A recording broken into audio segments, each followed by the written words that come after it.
Perhaps, Thomas, but Hello, I mean, think YouTube. about it. It's Birdo Okay, Prey so you would 5, hear Picard and we're rambling on getting about ready for Shakespeare, Anti-Tracker and sounding like to crap from sign off Birdo of Prey, his super chat. subscriber-only Now, that would stream be and annoying, send some people but my way. would you rather have that, or So would you just rather have... bear with me, of course, now and or would you we'll rather, get started. like, in the middle of the night, What'd you say? Subscriber-only stream. Oh, good. Go ahead and switch over to live chat from Top Chat if you're so interested. We'll get started.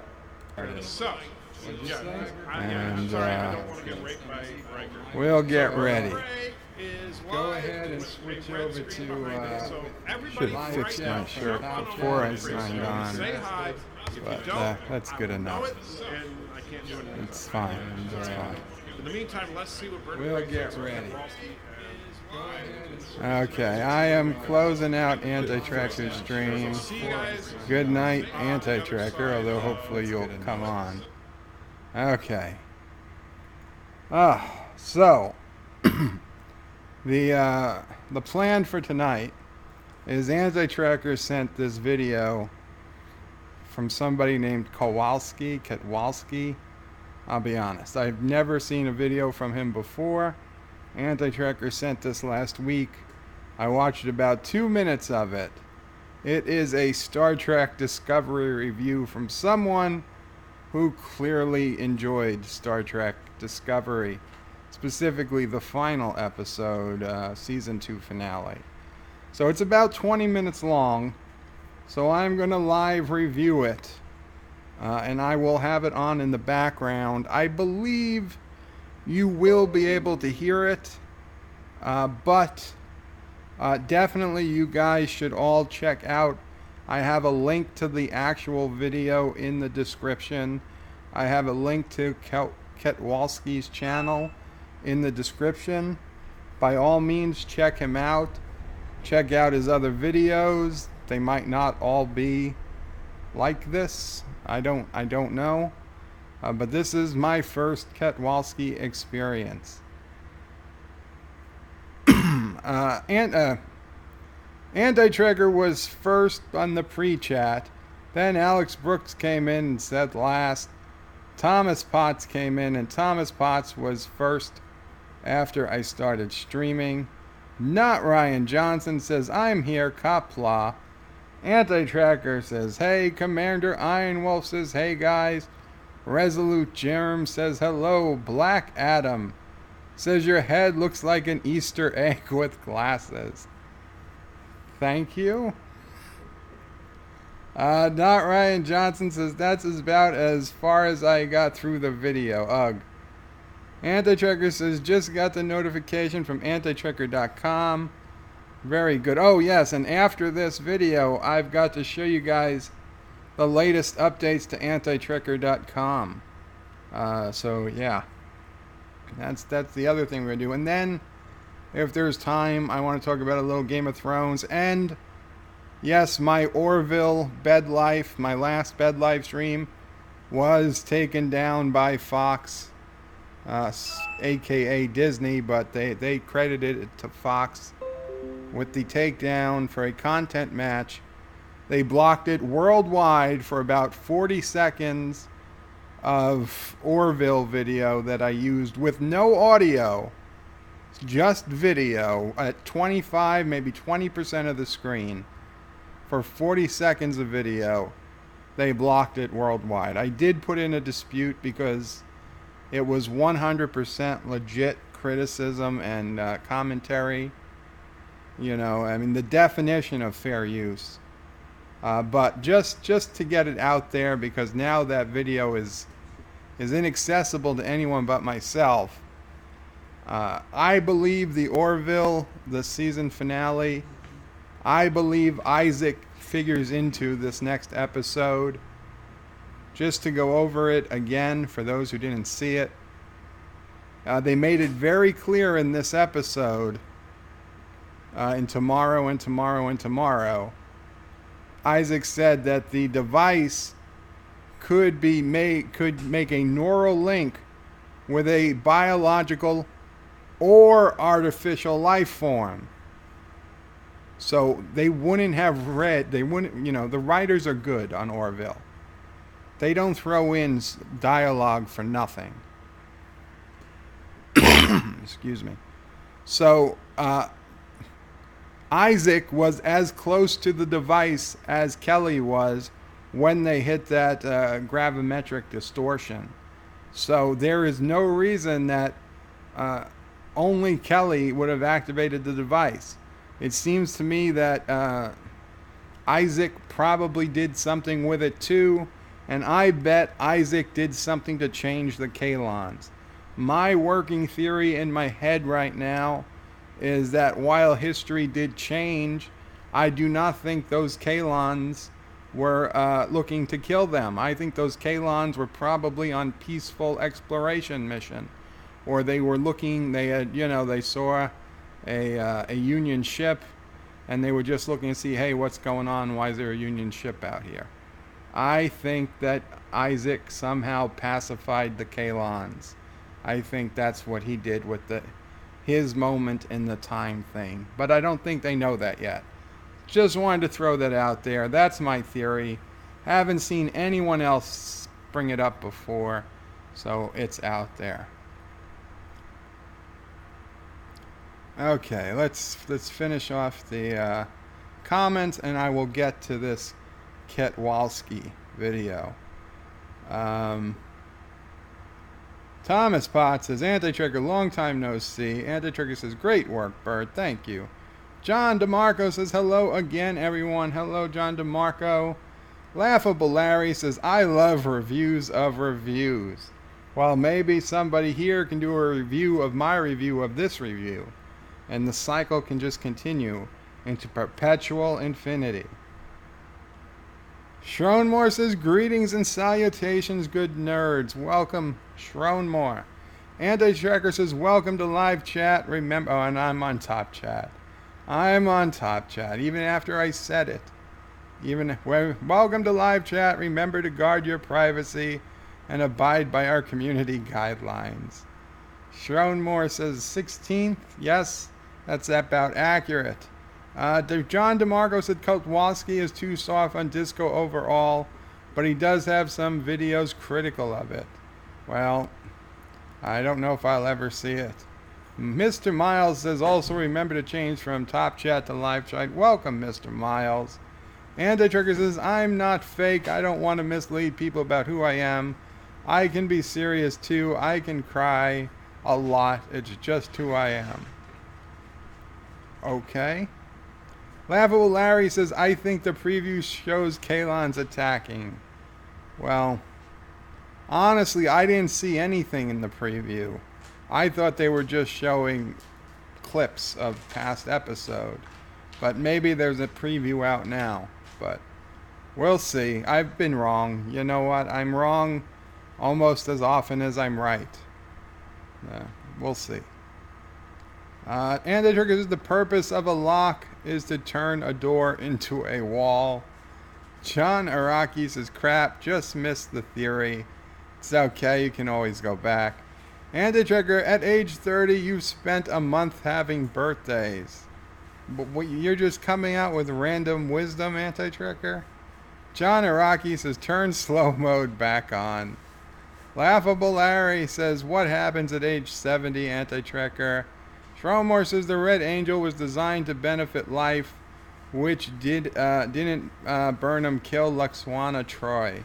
Oh, I have to put in my headphones for this, I believe, or you guys are going to get some feedback on the microphone. So let me do that. Just give me a second here. Ever since those wireless headphones mysteriously stopped working, I gotta go to these good old-fashioned wired ones. Let's see. I worry how loud they're gonna be. Okay. Now I sound funny, even to myself. Laughable Larry at 70, I will be dead, says Anti-Tracker. Josh Reed says, hope Camille tortured Bird for us. Anti-Tracker says, when you buy a half-eaten chicken, you are secretly sharing a meal with a stranger. Okay. Yeah, you know what? Let's start the review of the review. Okay. Let's see. 7-Eleven. I'm going to come back to the comments at 7-Eleven.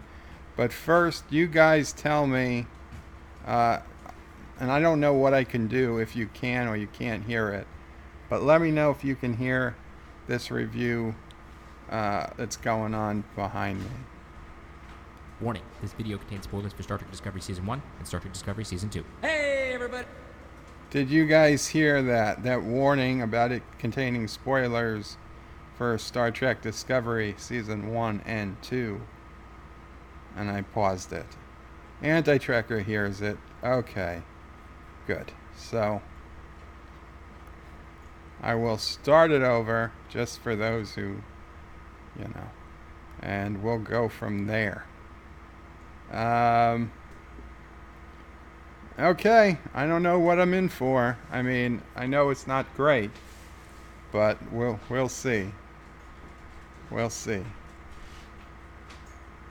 Warning, this video contains spoilers for Star Trek Discovery Season 1 and Star Trek Discovery Season 2. Hey, everybody! Ketwolski here. Check out another one of our hashtag Star Trek Discovery discussions videos. Today we are going to be doing my review episode of the Season 2 finale of Star Trek Discovery. A little bit differently. We're not going to do my standard slideshow with videos approach, and then he's got the same microphone as me. And I do a theories video after. Today I'm just going to lump it all back together again because really this episode was amazing, and I think most of you want to really get into the meat and potatoes, which is what I think about how they tied up the end of this episode.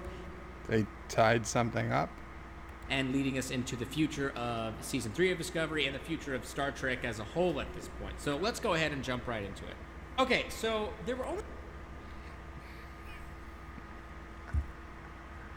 Never mind. Only a few things in this episode that I really didn't like. Most of this episode was phenomenal, so I'm only going to hit the things I didn't like and then the things that really stood out as awesome. But overall, my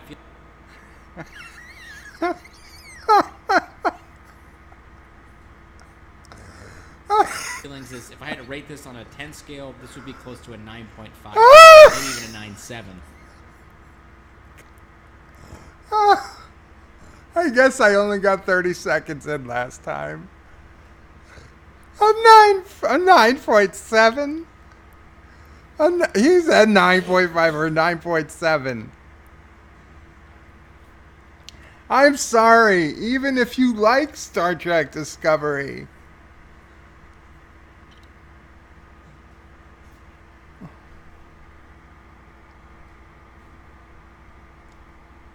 This was a very, very good episode. So the only two things that bothered me was some of the dialogue choices, like when Lieutenant Nan said "yum yum."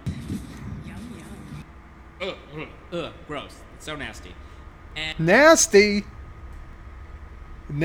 because she says "yum yum." Of all the stuff in this episode you focused on, you're nastied out. You're freaked out because Nan says "yum yum." I think. What?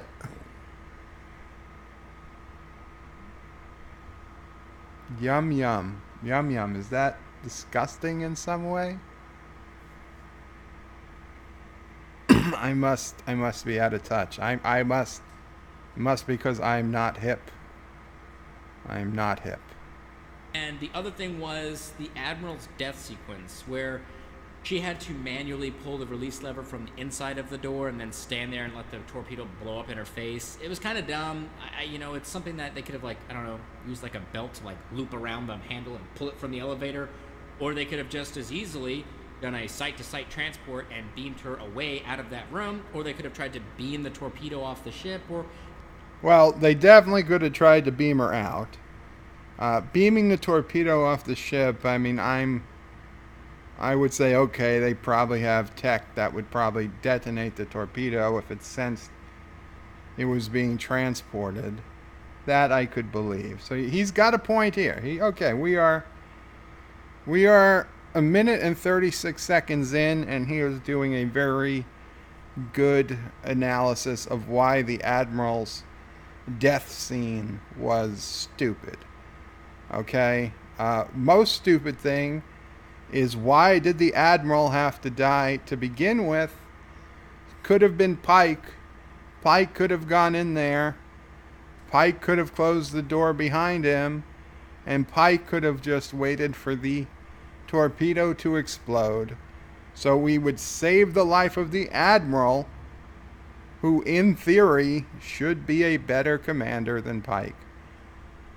Plus, Pike would avoid that very terrible future he saw. Or, as Pike pointed out, the photon torpedo just wouldn't explode. Because he cannot die. So really, that would have been like cheating destiny or cheating fate. He could have saved the ship. He could have saved everybody had he locked himself in that room. That is assuming you believe a bunch of Klingon time crystal keepers. But okay, you know what? The absurdness to say that there was only two things wrong with this, that was pretty stupid. But at least one of the two, he's dead on right about. So you know what? That's not so bad. That's not so bad. Done a few different things that Star Trek has done in the past to resolve similar issues where things need to get off the ship quickly or get people out of a situation quickly, even internally on the ship. And just to clarify, because I know some of you guys might say this, is, well, wouldn't they have to drop their shields? Well, no. Internally of the ship, it's all inside there, which is why it's called the Sitetosite. It would have just beamed her out of there and put her onto a transporter pad. And yes, they do have this technology because we did see it demonstrated previously in an episode of Discovery. So we know that they have the availability for there, but they didn't really use it. They may have cut a sequence where they... Okay, you know, I'm glad to see he at least knows his stuff. Granted, it's not something we saw a lot of in early Trek, but yes, Discovery. Now, the only difference is this was on the Enterprise.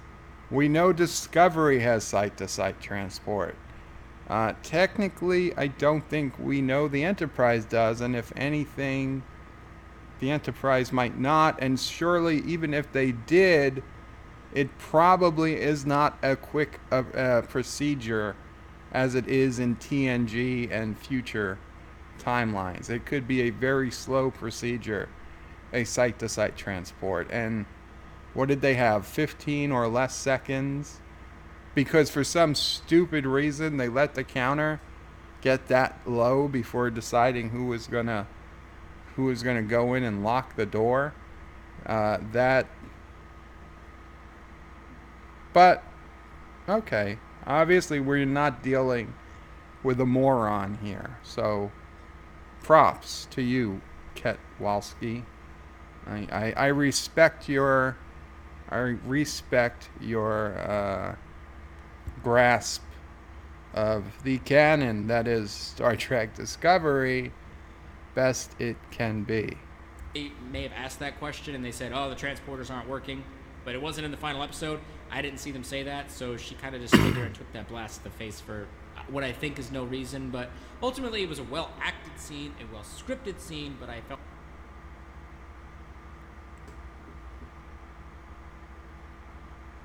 Well acted, yes. I mean, not a lot that you could do, but well scripted. No, because you just said it was stupid. You just said it was a stupid scene.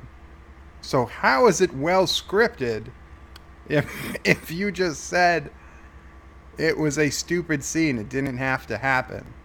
Okay, the very definition of well scripted is the complete opposite of what you just described.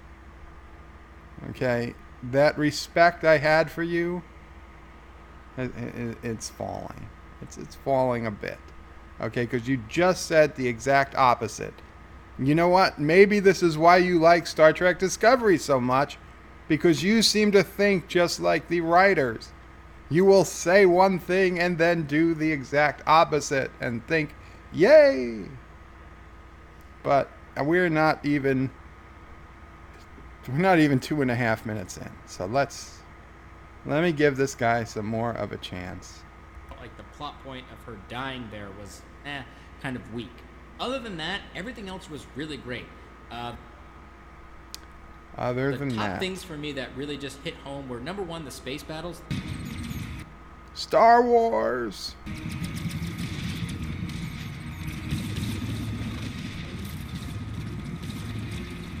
This was probably, and I know I'm going to get flamed for saying this, the best space battle depicted in a Star Trek episode.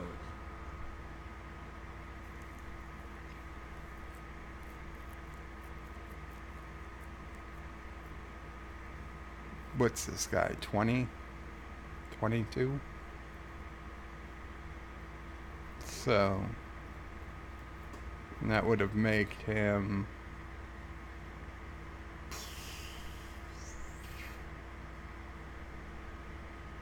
Alexa, when did Star Trek Deep Space Nine end? Star Trek Deep Space Nine ended on June 2nd, 1999. Okay. So he probably doesn't remember nor never. Sure how to help you with that. Cancel! He probably doesn't remember nor never watched Deep Space Nine. Particularly the Dominion War, the Klingon War, those battles. Those were Star Trek battles. Lots and lots of starships fighting each other. Not shuttles and landing pods equipped with phasers.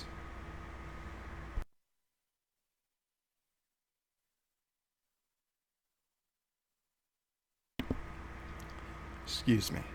I will grant you, this was a very good space battle scene, but it was not a Star Trek space battle scene. In fact, in a tweet I commented on today by some official Star Trek source, when they put a clip and it said, a squadron of shuttles protects Michael Burnham as she flies in the Red Angel suit to whatever, and I just wrote, I was like, a squadron of shuttles. I was like, right here is where you should have stopped and realized you weren't watching Star Trek. And I got quite a few likes on it on Twitter, because like, a squadron of shuttles. This is absurd. And even in the films, to be perfectly honest, this showed how long of a process was for an hour-long battle, the different things that can take place. And it really, I don't want to say it drug it out, but it really paced it perfectly. No, you were right the first time. It drug it out. Okay? There is never before has ships taken so much damage in Star Trek. Okay? I mean, they must have taken 100 photon torpedoes or phaser hits. Never. No Enterprise. No matter how big the shields are. I don't even think a Romulan warbird could have taken so many hits and not been damaged. And Discovery at the very end doesn't have a scratch on her.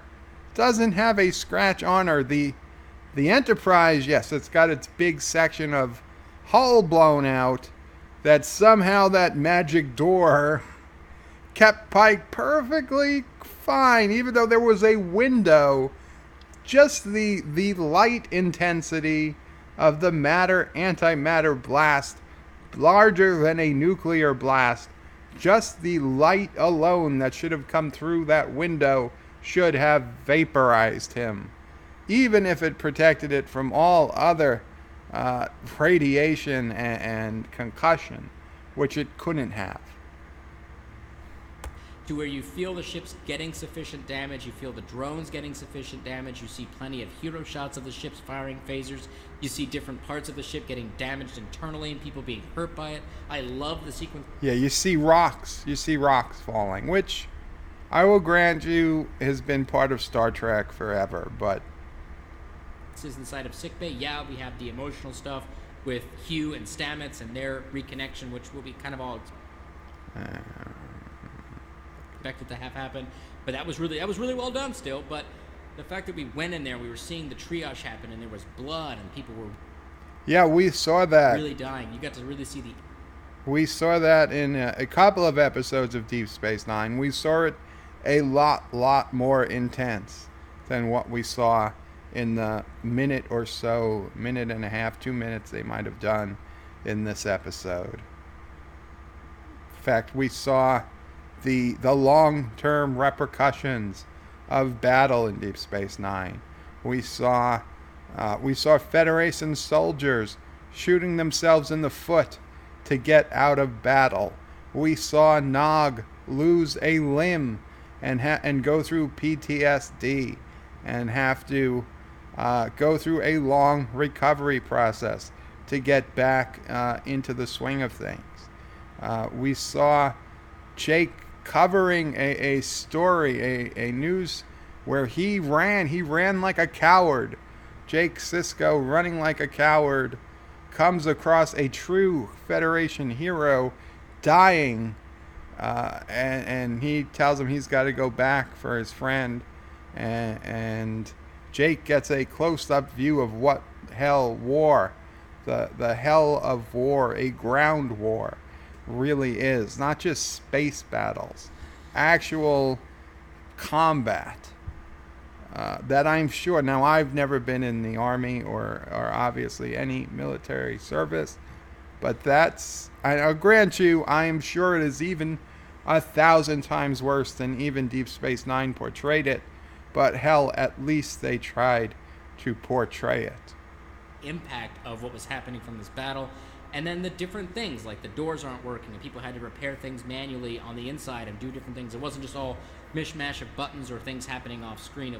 There were a whole lot of droids fixing things. There was a lot of hard work happening on screen, and it was... No, there wasn't hard work, okay? Putting things in a replicator or a 3D printer and running down the hall and just smashing them into place like you're building something that's supposed to be so complicated and so what's that, complex, so important. Like everything matters down. You would think things matter down to the micron. Yet you're running there and pushing things on like it's a third grade project, and you're putting on a bunch of Elmer's glue and just sticking something onto a piece of styrofoam and calling it a puppet or something. No, that is a top of the line, cutting edge time suit, and you're just stuffing things in and dropping them into place as it's being run down the hallway. Okay, that whole thing should have been being built inside some sort of clean room on a gravimetrically sealed table to prevent even the smallest of vibrations. Okay, robot hands should have been putting it together. It should have taken weeks of assembly. Okay, a pocket watch today takes longer to assemble than this time suit. A pocket watch, a manual pocket watch in 2019 takes longer to assemble than a time suit.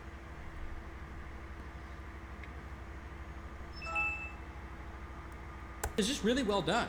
I thought it was really, really well done. The space battles were phenomenal in my opinion. They were good. They were that I good. Really enjoyed was the Klingons. And yeah, I know a lot of people are going to say, the Klingons, how could you? Yeah, the Klingons were great. I loved the Cleave ship. I actually thought it was... The Klingons were better than they were in season 1. They weren't the worst part of the episode. I'll give you that. and Laurel, and they actually acted Klingon. For the first time, they acted Klingon. They didn't look Klingon. And that cleave ship, god-awful cleave ship, why not just have D7s? There are D7s. The fans want D7s. Everybody wanted D7s. Why not just come in on a D7 and say the other D7s are behind you? There was no reason to bring back the goddamn cleave ship from season 1. No one gives a crap about. No one is going to buy that cleave ship because it was in this episode. They think they're going to go sell that cleave ship now. No. No, okay? Eagle Moss was going to either make the model anyway. I'm sure you probably have that deal. Eagle Moss is just, they'll make a model out of any ship, okay? They don't seem to have any standards. I mean, if you can find a Star Trek ship, they'll make a model of it because somebody out there will buy it. The people who are the heavy-duty collectors who need to have every starship. The fact that you brought this particular ship in for this episode, you didn't sell anything you weren't going to sell. Just give the fans the damn D7s what they wanted. That said, yeah, he's right. The Klingons on the ship, they weren't terrible. It was kind of dumb when we saw it in season 1. It was just it's still dumb. That's, it's just still crashes into dumb. Other ones. It's kind of stupid, but we don't think we really understood the scope and scale of this ship when it arrives at this battle. This thing is massive, and it kind of and it doesn't change the tide of battle at all. You would think it would come in and they would finally be able to. I mean, just the Enterprise and Discovery were holding their own against Section 31. This massive Klingon ship comes in with the Baku ships that are now being flown by Kelpians, which I assume it means the Kelpians have eliminated the Baku and have just taken all their technology. So it's not just the cleave ship, there's also the Kelpians.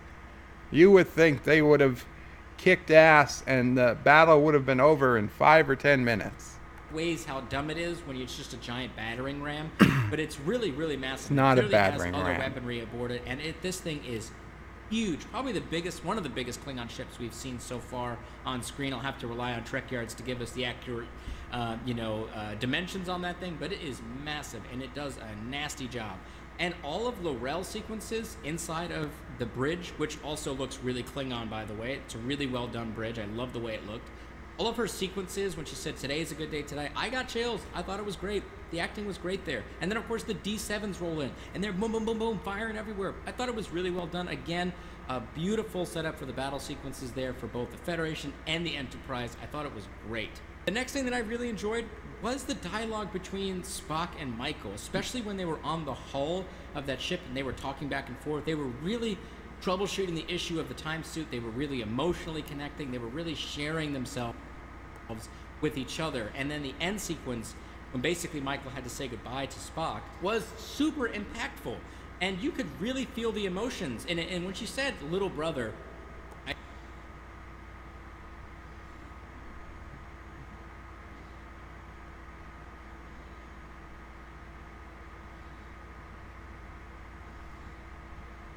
I know some people who don't like Michael Burnham are going to get upset that Spock clearly is relying a lot on his adopted sister, and the fact that he said, "You are my rock, you are my balance, and without you, I don't know if I can find it." And then she says, "Listen, little brother, you will be able to find it with or without me because it was always in you." People are going to get upset about that because they think Spock is like this hero character that's... No, Spock is a hero character. He has no problems, but I thought it was really emotional. I thought it was really impactful, and I like the fact that they really established that she is his older sister, and she would provide him with that advice because she is his older sibling, and they do connect in a lot of good ways on that level.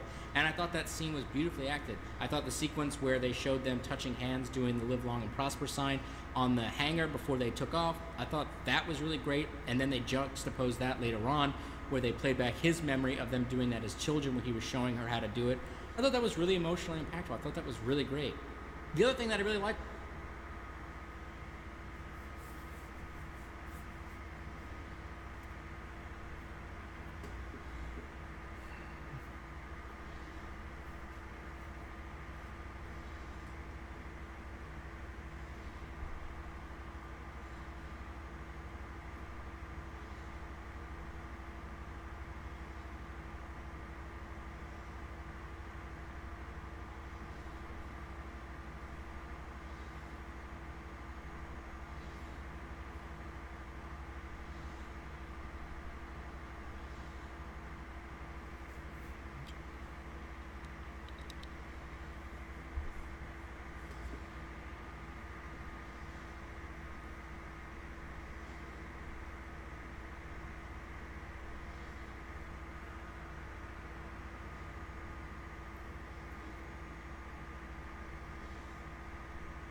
I need to just calm down a minute, because if I responded how I wanted to respond, poor Sassy, who is sleeping on the bed, would be awoken in such and scared that I fear I might cause her discomfort, pain, and potentially a poor doggy heart attack. So I am controlling my emotions right now for Sassy's sake. For Sassy's sake. But Ketwolski, you are mistaken. Okay, that was not great dialogue. It was emotional in that it provoked emotional reactions, yes. But it was anything but great. It was emasculating. It was insulting.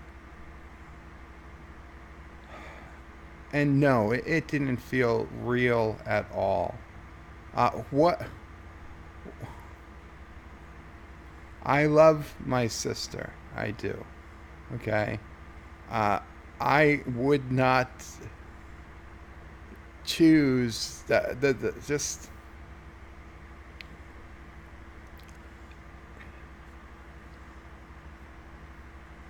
Why would Spock even going into the future? Okay? Why did he need to do that? Because of Michael Burnham? No. Spock has been living without Michael Burnham just fine for, I don't know, a decade. It seems that way, perhaps more. It seems she said she hadn't spoken to Spock in a long, long time. And in all that time, Spock made it to science officer of the Enterprise. He's doing pretty damn well, good for himself. Why does all of a sudden he decides he needs Michael Burnham? The only reason he needs Michael Burnham is because Star Trek Discovery writers decided he did. Okay, I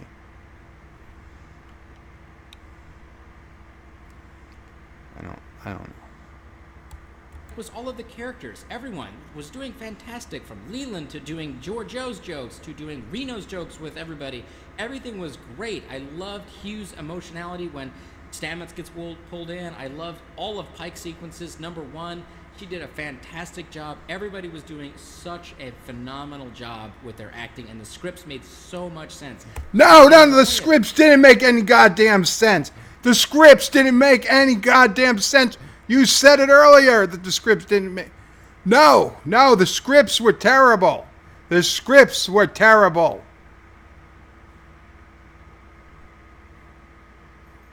The acting, if you wanna say somebody's acting was okay because you don't want to feel bad that you're insulting them as a professional actor or actress, or everybody's an actor these days, whatever freaking PC label is, everybody's an actor, fine. You want to say that's like telling the ugly person, usually me, oh, they have such a good personality. I understand what you're doing.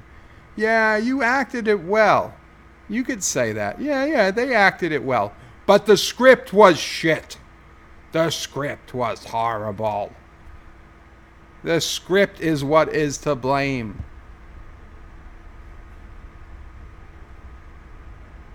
Okay, actors in movies and TV shows like this, they don't improv, right? I mean, in a movie, in a comedy, yeah, they could improv their lines, and you could say, oh, okay, maybe they're to blame for some of it.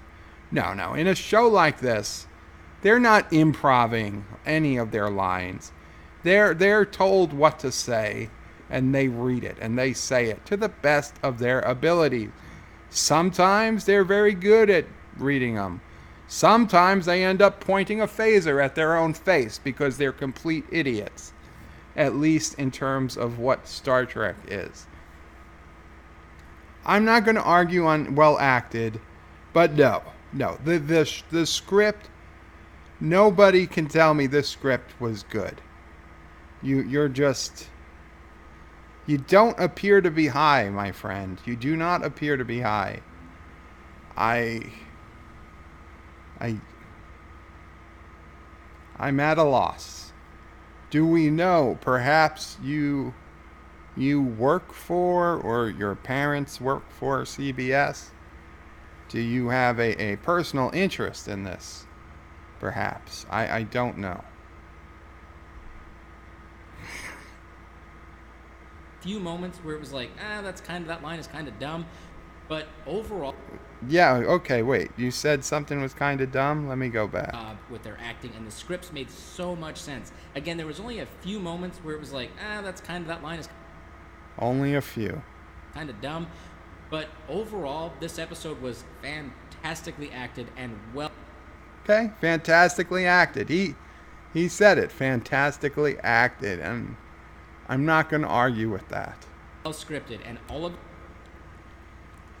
He did it again. He did it again. And well scripted.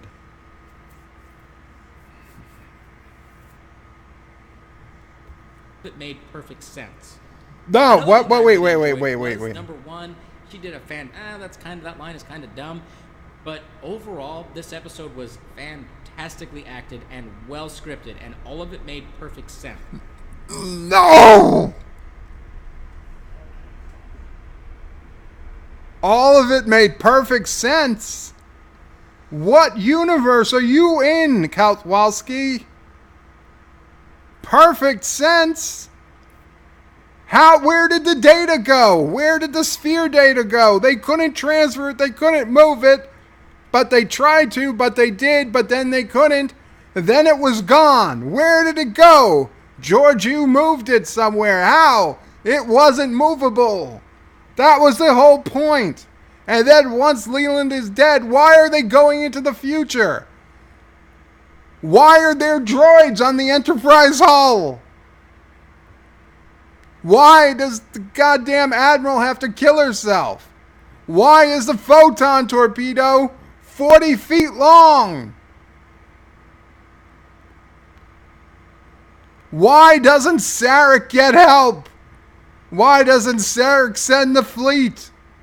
Where is the Federation fleet? Damn it, Sarek. Your girl is gonna, your adopted girl is gonna almost die or go to the future or something. Send the fleet, Sarek. You know where they are. Send the fleet. The Klingons can get their fleet together in less time than you had, Sarek.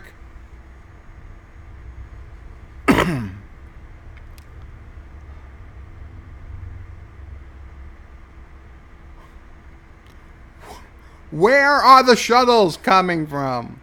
Where are the shuttles stored? And the landing pods? And the tactical fighters? Where do these things come from? They're just pouring out the ass end of the Enterprise and the Discovery like someone with Montezuma's Revenge. And little bits of corn and tacos are all shuttles and fighters, and they're just splattering into outer space. There is nothing here that makes sense. Okay? Nothing. This is beyond all sense. Is it a great battle scene? Yes. Okay? Objectively, yes. Taking Star Trek out of the equation, it is a great battle scene. Yes. Is it well acted? I'm not going to argue. Okay? It could be.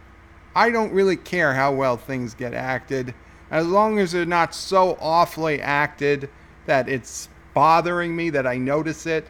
I mean, as long as the acting is adequate, that I don't notice that it's bad, that's all it has to be. I didn't pay particular close attention to say, hey, is this good acting or excellent acting? Because I don't look for that stuff. I don't nitpick that stuff. The only time I notice acting is bad is when I notice it's really bad. Okay, adequate acting and above, it doesn't do anything for me. So, but the script, the dialogue, that is the crux of the problems with this episode. It's the crux of the problems with Discovery.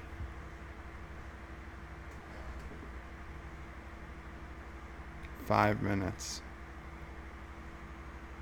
6 minutes. Okay, 7 minutes. Almost 7 minutes, I think. Another thing that I really enjoyed was the sequence of Michael Burnham utilizing the wormholes. It reminded me a lot of like 2001: A Space Odyssey. Did it? So you saw 2001: A Space Odyssey. And it was just really like old school retro sci-fi in a lot of ways. And I thought it was really well done. I thought it looked really great visually. I know the sparks flying on her was kind of like a cheapy effect of somebody just spraying her with sparks, but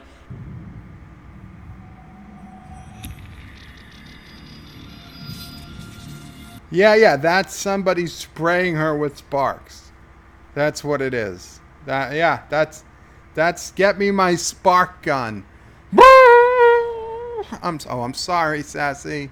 I'm sorry, baby. I'm so sorry. Oh, poor Sassy. Sparks.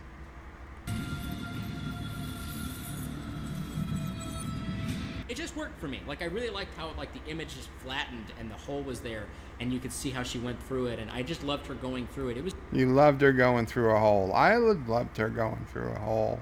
I wish it was a black hole. Not because of her not because of her race. well done. I love the retro sci-fi feel to it. I thought it was really, really well done. Do you know what retro sci-fi feel is? Okay, so now let's get into explaining a few things that some people might not be aware of or maybe confused on, and I want to go ahead and share my interpretation of what was going on with the signals and what happened at the end of the episode. Enlighten me, oh wise one. Tying a bow up with the cannon. So let's talk about the signals first. For the signals, it seems as though that the entire season 2 of Discovery was one giant loop after another, and that they were in a, I think Michael called it like an opened loop of time. An open loop. An open loop.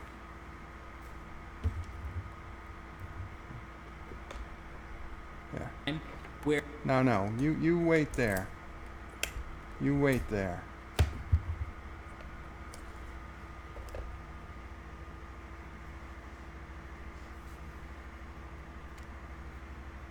I don't know if you can see this.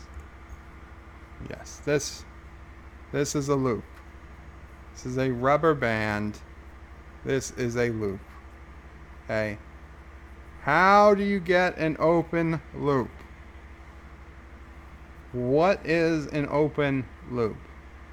Do you fold it in on itself? Because I gotta tell you, the only thing that I can think of as an open loop is this. Okay? And what is this? This isn't a loop anymore. Okay? So, an open loop is not a loop. In fact, it kind of looks like spaghetti. Fettuccine, actually. I wonder if it tastes like fettuccine. No. It's not fettuccine. No matter how much this looks like delicious fettuccine, Ma, make some fettuccine, please. No matter how much this looks like delicious fettuccine, it is in fact an open loop. everything up to that point, she had been there at the battle with Leland and with the Enterprise and with the Discovery, and she'd seen them get killed in hand-to-hand combat, death, you know, on the bridge. That's what she saw from the time crystal. I think that was the first initial loop. And then they created the time suit, and she went back the first time to try to get Reno, and then she was there, and then some things worked, and then some things different. And she continued to go back to try to let the Discovery do different things to basically... No.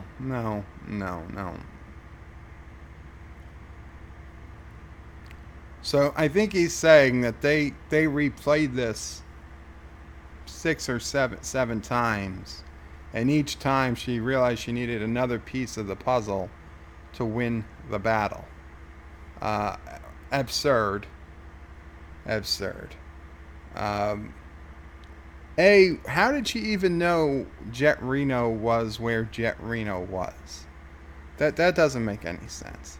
Number 2, why not just go back and tell somebody 6 months ago, a year ago, maybe before the Klingon War, hey, this is going to happen. Don't let this happen. You've got to, go when you were still well respected in the Federation. Say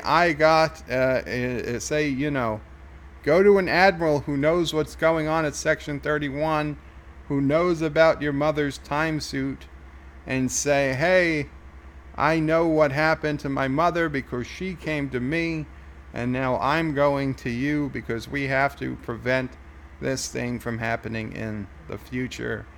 I know it would make a terrible TV show, but that would make some sense. Create the whole season and build it up so that they had sufficient pieces of their puzzle to defeat... By the way, back to dialogue making sense. Please explain to me how they know there are 7 signals when they've only seen 4 and then later 5. How do they know there are 7 signals if they've only seen 4, then 5? Okay, let's just say 5. How do you know there are 7 signals if you've only seen 5? Okay? And at the beginning of the season, I will grant you, Pike said there were 7 signals. And he put 7 signals on a map of the galaxy. And we saw all 7. So they saw all 7 signals.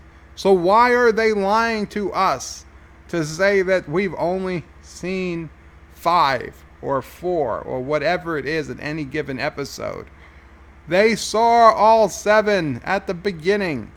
Okay? You couldn't know that there were 7 unless you've seen all 7. So why do you keep repeating this lie to us?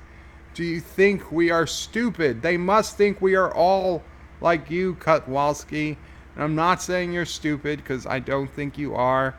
I think you've got half a brain. You just are not seeing the bigger picture here.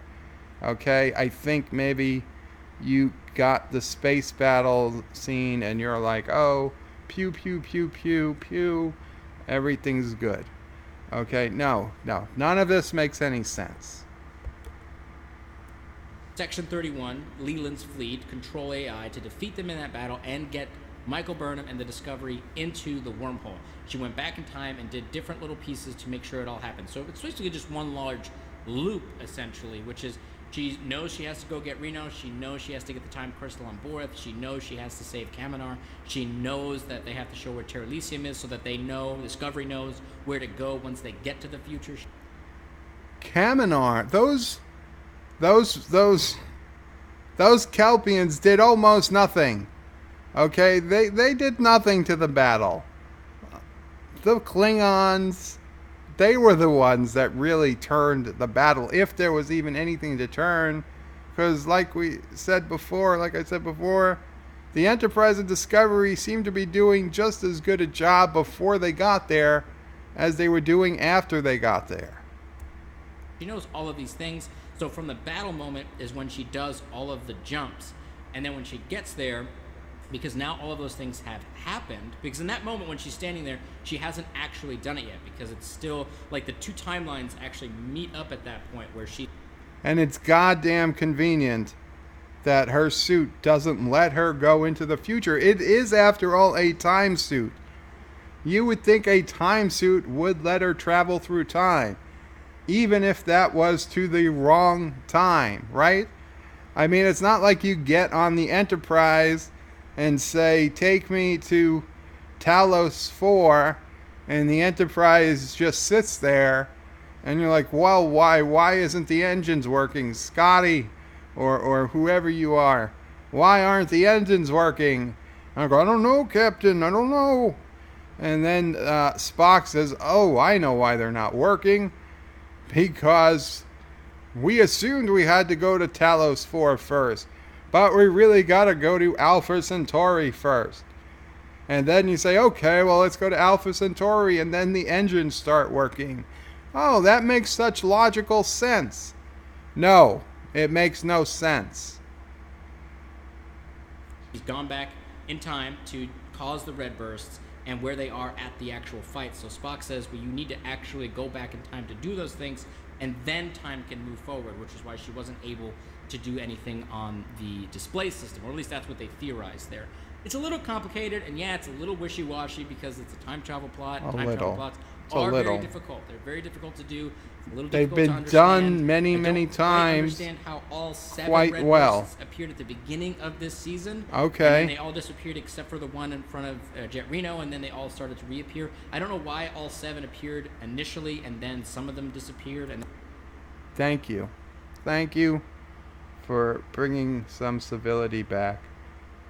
Even you, Ketwolski, who rated this a 9.5, at least you see the stupidity of what we saw. Why it doesn't bother you, I am unsure, but at least you have given me some hope that they did not get past you. and they all started methodically appearing again. I don't know how that worked. Maybe we'll get more information on that, or maybe I'm not. We're never going to get more information on that. What are you talking about? More information on that? That's done. They're gone.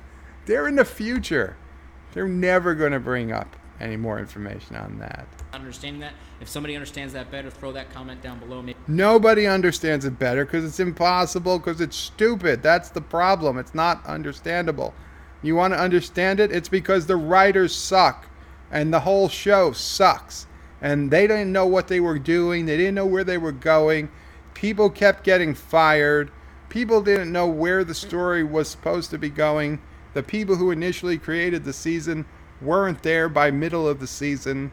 People are just trying to stick things together, and they're idiots, and they don't know science, and they don't know math, and they don't know anything except how to make mysteries for teenagers or something, and I don't know, whatever the latest teen craze is, probably. That's all they know how to write.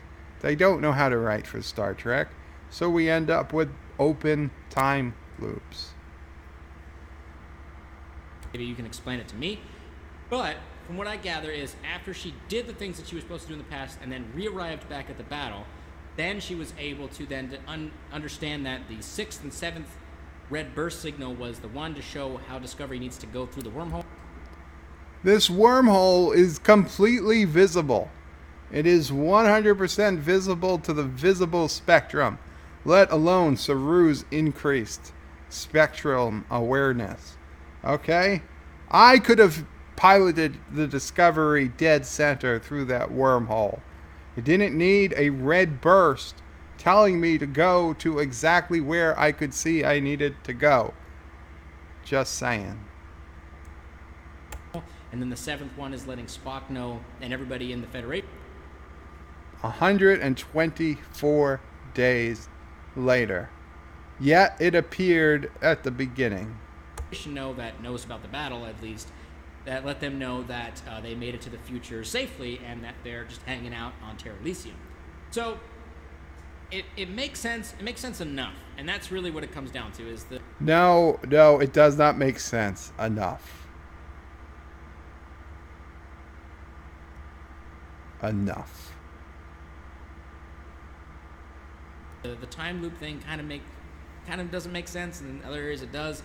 Overall, it makes sense enough to get the script ready to go and get the plot moving along and get the action on screen happening and to make for an overall satisfying video. Okay, so the last thing that I think everyone's going to be kind of talking about for the next, until we see, I don't know, the next thing of Star Trek. Oh no, there's nothing you could bring up that I will be talking about until the next time we see Star Trek. I've already seen Star Trek. I've been watching Deep Space Nine, so. Which is how they tied up the canon stuff at the end of the episode. So essentially what it is everyone who participated in the battle lied to Starfleet Command and treason. Said that the control AI attacked the Discovery and the Enterprise, and they were all damaged, and the Discovery had some kind of spore drive malfunction, and it just exploded, killing everybody on board. That's the story that they're telling. With no wreckage. Starfleet.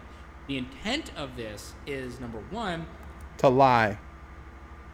Vulcans can't lie, but they can exaggerate. To prevent Starfleet from ever trusting an AI again, to show that, listen, this thing killed an entire crew worth of people. Section. Without ever trusting an AI again? I'm pretty sure that there was a TOS episode where an AI kind of takes control of a ship and goes berserk and tries to kill everyone. What short memories they must have. 31 was this organization that was corrupted or misled by control and just did all this. Cybok's not a real Vulcan. He was clearly influenced by Michael Burnham. Stuff, and it seems to almost hide the fact that everyone was being infested with nanobots and drones and all that stuff. They're just saying Section 31 as a whole did the wrong thing, and they were misled by the control AI, and it led to the destruction of the Discovery.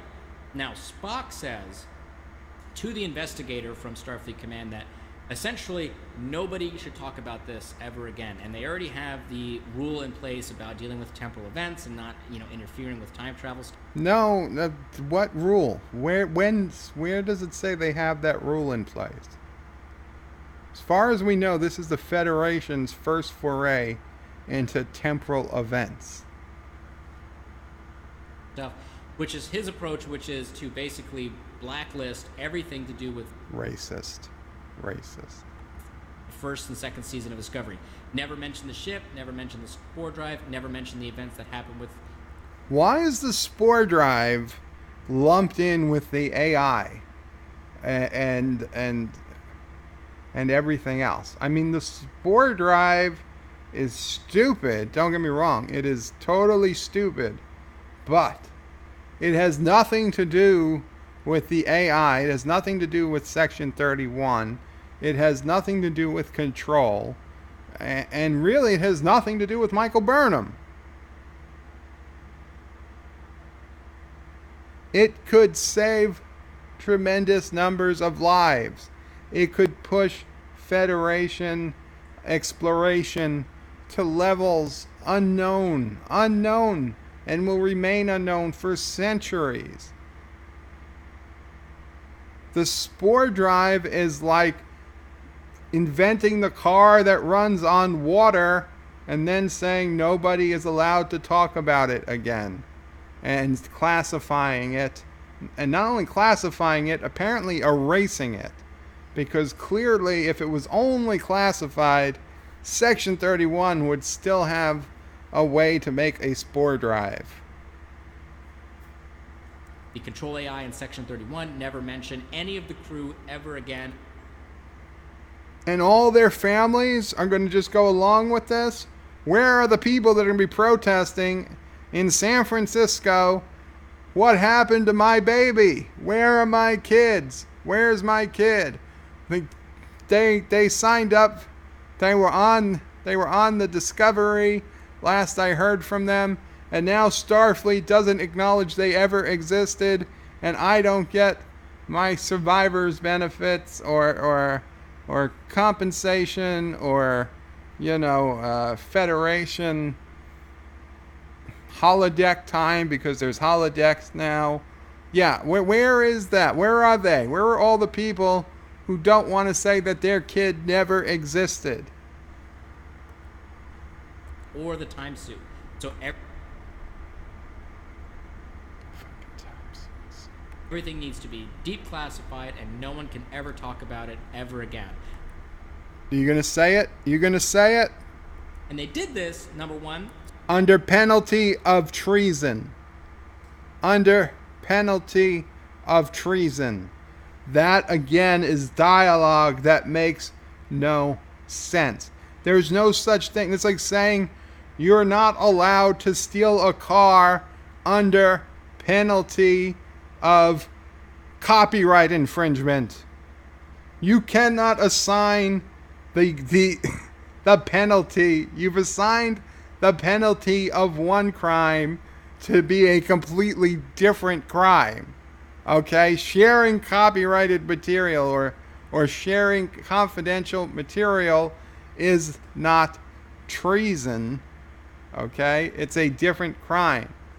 Okay? The penalty for treason in our world is usually death. I mean, it could be up to including capital punishment. So what they meant to say there was under the penalty of death. But they didn't want to say death because death doesn't sound enlightened.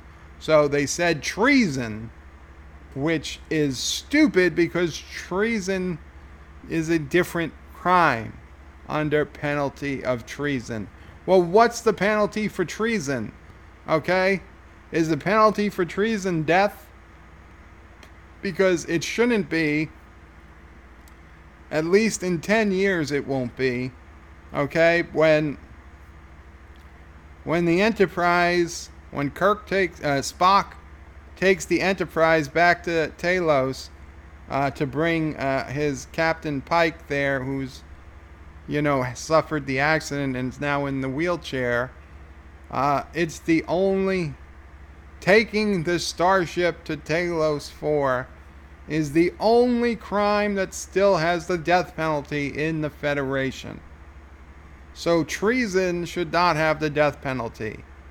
And if it does have the death penalty, then just say the punishment is death. And if they don't have a death penalty, then really you're just saying life. Punishment is life in a Starfleet rehabilitation center, which, let's face it, it's nicer than any country club prison we could imagine today. So it's like, under penalty of being a very naughty person. Even Michael Burnham sentenced to whatever the hell she was sentenced to for mutiny. She gets out and she's almost a captain again. So that we can have a little bit more line up with canon, and number two, a little bit more line up with Spock's character moving forward into the original series. No. Spock's character no longer is different. This is a different timeline, okay? The Spock we see on the Enterprise in TOS, the Spock we see in the movies, and the Spock we see even in Next Generation is not this Spock, okay? The Spock we know and love is incapable of being as incompetent as you would lead us to believe, okay? He is incapable of that level of incompetence, okay? Spock, when the entire Earth is on the line, when the entire Earth is on the line in Star Trek 4, and they need to recrystallize dilithium, Spock would not say, "Sorry, Captain, there's no way to even do that even in the 23rd century," if he knew damn well there was a way to do it in the 23rd century. Even if it was classified. Even if it was classified. He could say, "Sorry, there's no way to do that with current materials," or "that's the closely guarded secret," or he would just not say anything at all. He wouldn't say what he said. Series with Kirk and everybody, because everyone says, well, why did Spock never mention that he had a sister? Well, he wouldn't. He wouldn't want to talk about it. Oh, I know he wouldn't, but Based off of this episode and the fact that it's classified, but just based off of his own emotional turmoil with what happened with his sister, he doesn't want to talk about it. So it makes sense. They added that together. No, and it's weird no, it because doesn't. when they initially did Michael Burnham's character as Spock's sister, it was like, this is kind of dumb and you're shoehorning her into the Sarek family. yeah, Why would it you do was. that? But I think adding Spock to second season really beefed up their connection. They also said that we were never going to see Spock in Star Trek Discovery. And solidified her place within the Sarek family and showed off how she impacted him in the future and why he never talks about her. So I think it was really smart for them to bring Spock in this season to kind of solidify that and allow her character to kind of almost stand on her own while also still getting rooted back into the Sarek family. I think that was a smart decision on their part. Now, as far as nobody ever talking about it again, I mean, this is a sci-fi show. It's kind of stupid. Of course, someone would probably leak it at some point, but we're just going to have to go with it. So that's what they're saying, is no one talks about anything that happened to do with any of this season 1, season 2 of Discovery, and it's all deep classified, and that's why we've never heard of the Spore Drive or the Discovery or really any of these events before, is because Starfleet just buried it and nobody ever knew about it. And that's what they're going with. Now, do I think that this is a good idea? I think it's fine. And the reason why I think it's fine is my theories for the future of Star Trek. And what I'm going to say here might come across as pure speculation. This isn't rumors. I don't have inside sources. This is all pure speculation. But my gut is telling me based off of what we saw from this episode. And that is, I think the Discovery now will be set in the future. And I actually think the 3rd season of Discovery is going to be the future show that so many fans wanted, including myself. We're going to get a... That's not the future show we wanted. Show focused on the future. It's going to be set so far past Voyager and Nemesis. It's going to be set way in the future with... I didn't want it way in the future. I wanted it 10 or 20 years past the end of Voyager or or Nemesis. Okay, whatever the hell the last movie or TV show was. That's when I wanted it. Okay, I wanted it in the future so that it didn't have to worry about everything that happened, like you just said, shoehorning it in. Okay, I didn't want it 500 years past that. Okay, if you were going to do a show 500 years past that, you damn well better have them traveling between galaxies as easily as they travel between star systems now. Or you have them, and that would be stupid, but you would just turn it into the Time Ship Enterprise instead of the Starship Enterprise. Because we already know the Federation's future. Okay, we already know what's happening in the 29th century from Voyager, from Enterprise. We've had more than one. So we know what's coming, and yeah, so they're not far enough in the future, or they're too far in the future, and putting a ship that was inferior to the Constitution class into the future is about the dumbest thing I've ever heard. The dumbest thing I ever heard, okay? That is like literally putting an inferior ship, pre-TOS ship, into the distant future. A pre-TOS ship wouldn't even survive at the end of the 24th century. it would be so far behind in technology, one shot would take it down. If it hasn't had its weapons upgraded and its shields upgraded and be, hardened against the Borg and the Dominion and all the other bad guys and green energy draining weapons, if it was just that same old little ship that they launched 10 years before the Enterprise, no bloody A, B, C, or D Enterprise, what are they doing? What's the point? Starfleet's still there. Starfleet's still alive. We're not going to see the events of the Calypso stuff because they were managed to stop control and take the What crazed ramblings. sphere data into the future. So Starfleet's going to be there, and I think season 3 of Discovery is going to be the crew of the Discovery reintegrating back into Starfleet, getting back into the swing of things, finding out what happened. Starfleet's not there. We saw in Calypso. No, I will grant you, they certainly don't mind erasing their own canon. But in Calypso, we saw that Starfleet didn't exist. Okay? In fact, if Calypso is to be believed, the Discovery is going to have a very, very boring end. The entire crew is going to abandon the ship at some point, and the ship itself will just be waiting in space for a crew that's never coming back.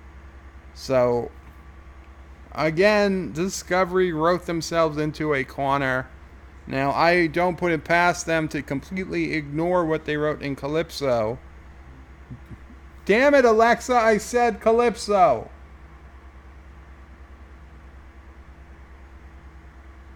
Cancel.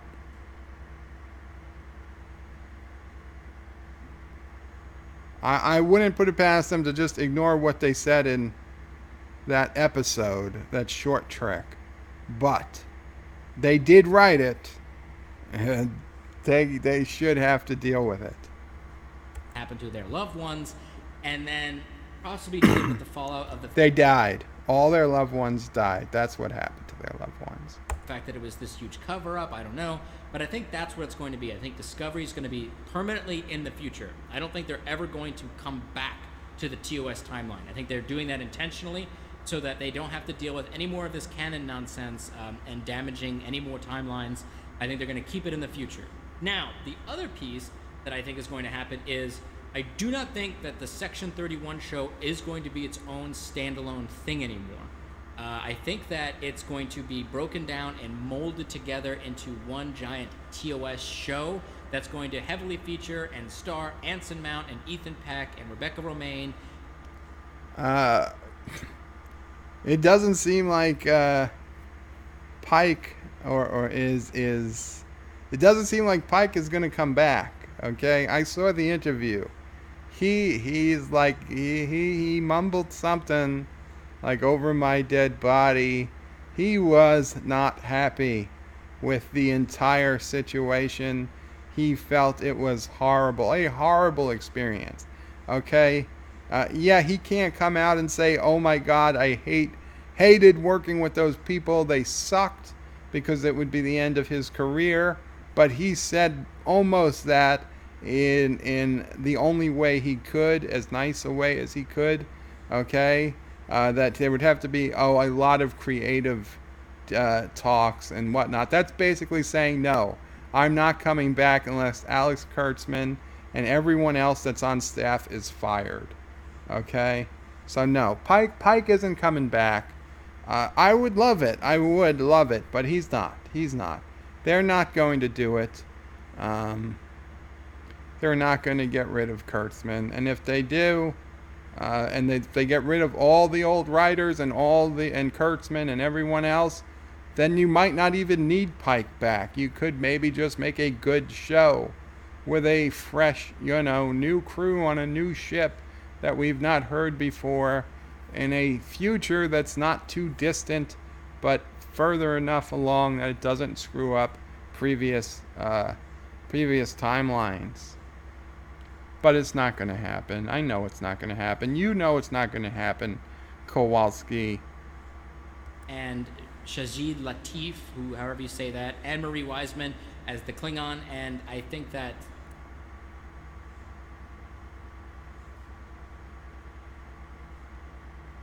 they're going to make a TOS show for Pike. That's what I think is going to happen. I think we're going to get no more Section 31 standalone. It's going to just be a Pike show with the Section 31 elements added to it, and I think that's why they built the Enterprise set. I think that's what the feeling was that we got at the end. Like, if we hadn't gotten a Season 3 announcement for Discovery at the end of this episode, I would just be speculating that we were going to be getting a Pike spin-off show. Like, that's how, like, they're really nailing home that they have the set, they have these actors, they have these ideas. That's what they're really putting together. So I think that that's what we're going to get moving forward. I think we're going to have the Picard show, which is going to be its own thing. I think that Discovery is going to be set way in the future and do a future Trek show like we all wanted. And I think we're going to have a fun Pike jaunt around the galaxy in the TOS version of that, leading up to his eventual, accident, and then possibly even tying it right directly into Kirk taking over as the commander, the captain of the Enterprise in TOS. So I think that's where we're going to be at in the future, and that's why I say their canon timeline tie-up is fine. Like, it works good enough. It ties it all off. It separates the Discovery, and it puts them way into the future, and it's setting us up for a possible spin-off for Pike and a Section 31 show, and leaving the Picard show kind of by itself and letting it do its own thing.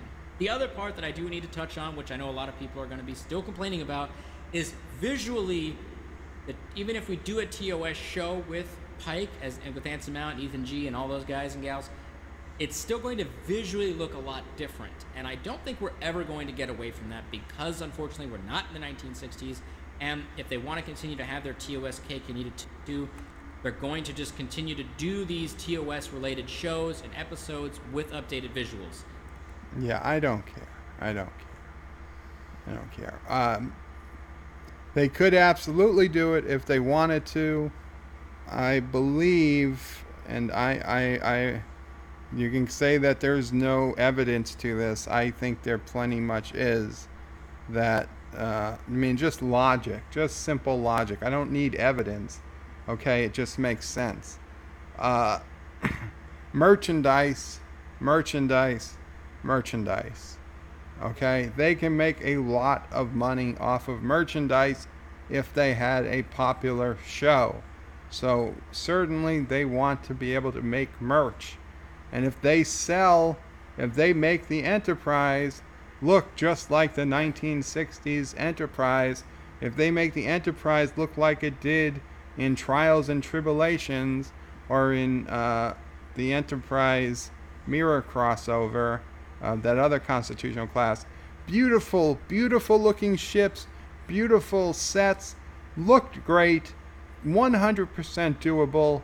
But if that's what the ships look like, only CBS would be getting that money, right? Because it's CBS designed, it's CBS owned, it's 100% CBS. Okay, you cannot tell the difference. So that money would all go to CBS, and CBS will not give any of that money to this production company, whatever the hell it's called, Dead Dog Productions or whatever. I know, Sassy, not you, but some very crappy name production company. Crappy Productions, or is that's some other production company? But no, it is whatever it is. They need their own merchandise. So yes, they need it to look different so that they can tell, hey, they're buying my Enterprise, not the CBS Enterprise. So at least we get that money and per the agreement we made with CBS, or we get a percentage of that money.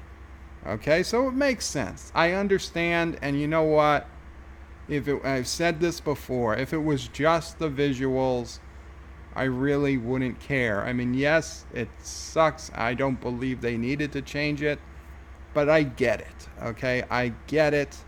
They want to make it look fancy and modern. I'll live with that. That's not the end of the world for me. Stupid, but yeah, I wouldn't be making videos about how terrible Star Trek Discovery is if the only problems was that the ships didn't look like they did in the original series. I wish that was the problem. I would be enjoying the show if that was the issue. I'd be paying for CBS All Access instead of going from free demo to free demo. 3 months. 3 months. I still have 7 weeks left. 3 months. They give away 3 months. 3 months free. Because they can't sell. Could you imagine? Could you imagine how bad HBO would have to be doing for HBO to give away 3 free months? It's unheard of. HBO doesn't even give a free week. Okay, once in a while, HBO give a free weekend. 2, maybe 3 days. Tops. Once a year. That's it.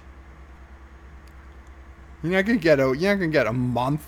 You're not gonna get 3 months.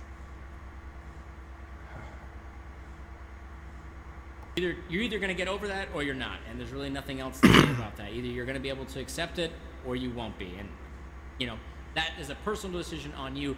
I'm okay with accepting it and moving forward, especially if the scripts are good and the actors are good, and if yes, but I think we have different opinions of what everything about the good scripts are. Clearly, we have a different opinion on that. show is really great. I'm okay with accepting it. They're not just doing it just for nostalgia's sake. I'm okay with it, but that's a personal decision for me. Okay, so I'm going to be doing, probably in a week or two, a full-blown review of the entire season of Discovery, and I'm going to probably watch the entire thing on, without breaks, just go all the way through it, and then talk about things that worked and things that didn't work. But for this episode, as a season finale setting up what I believe to be a spin-off show and the 3rd season of Discovery, I think it did a great job. I think, again, we had the best space battles we've ever seen in Star Trek. I think we had fantastic sequences with acting and script work and things of that nature. I think the camera work was great. I think the editing was great. I think the plot was great. Everything just clicked really, really well together, and I really, really enjoyed the episode. Okay, guys and gals, that wraps up my feelings on this season finale, and I am eager to hear what all of you thought about this episode. Did you think it was really well done? Did you think it was great? Do you think it tied up canon really well? Or do you think it still leaves too much on the table? And do you think that the episode was not so great? I'm curious to hear what your thoughts are and why you feel that way. So please throw those comments up down below, and I will catch all of you guys and gals next time. Live long and prosper, my trick. Oh my God. Oh my God. Can you see his hands? You can. Okay, if you had started with this, I would not even have watched your video. Hear what your thoughts are and why you feel that way. So please throw those comments up down below, and I will catch all of you guys and gals next time. Live long and prosper, my trickies. Oh my God. Warning. Oh my God. Oh my God.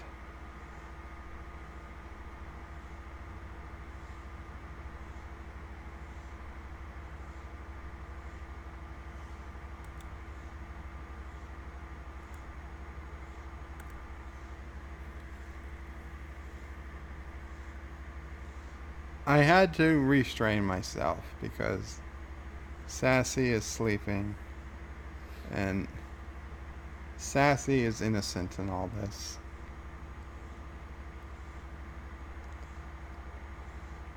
Let's see. What do we got going on here? I'm sorry, guys. I probably should have been checking the chat. Wow, 23 people here now. 23 people. Thank you guys so much. Let me get to the chat and we'll see what happens. We'll see. I'm gonna read for any big things. Okay, for some reason I can't go back to 7-11 when I started the chat. I don't know. 7:34 is the first chat I can get back to. Anti-Tracker saying John and Rocky, they wrote it in that way that Goldblum was unavailable. Thomas Potts says Eagle Moss is making one. Of course, Eagle Moss was going to make one regardless. Black Adam says just woke up. Lowell, how far behind is me in the chat? Pretty much the entire way. Thomas Potts says, oh, I gotta take these out of my ear. These are killing me.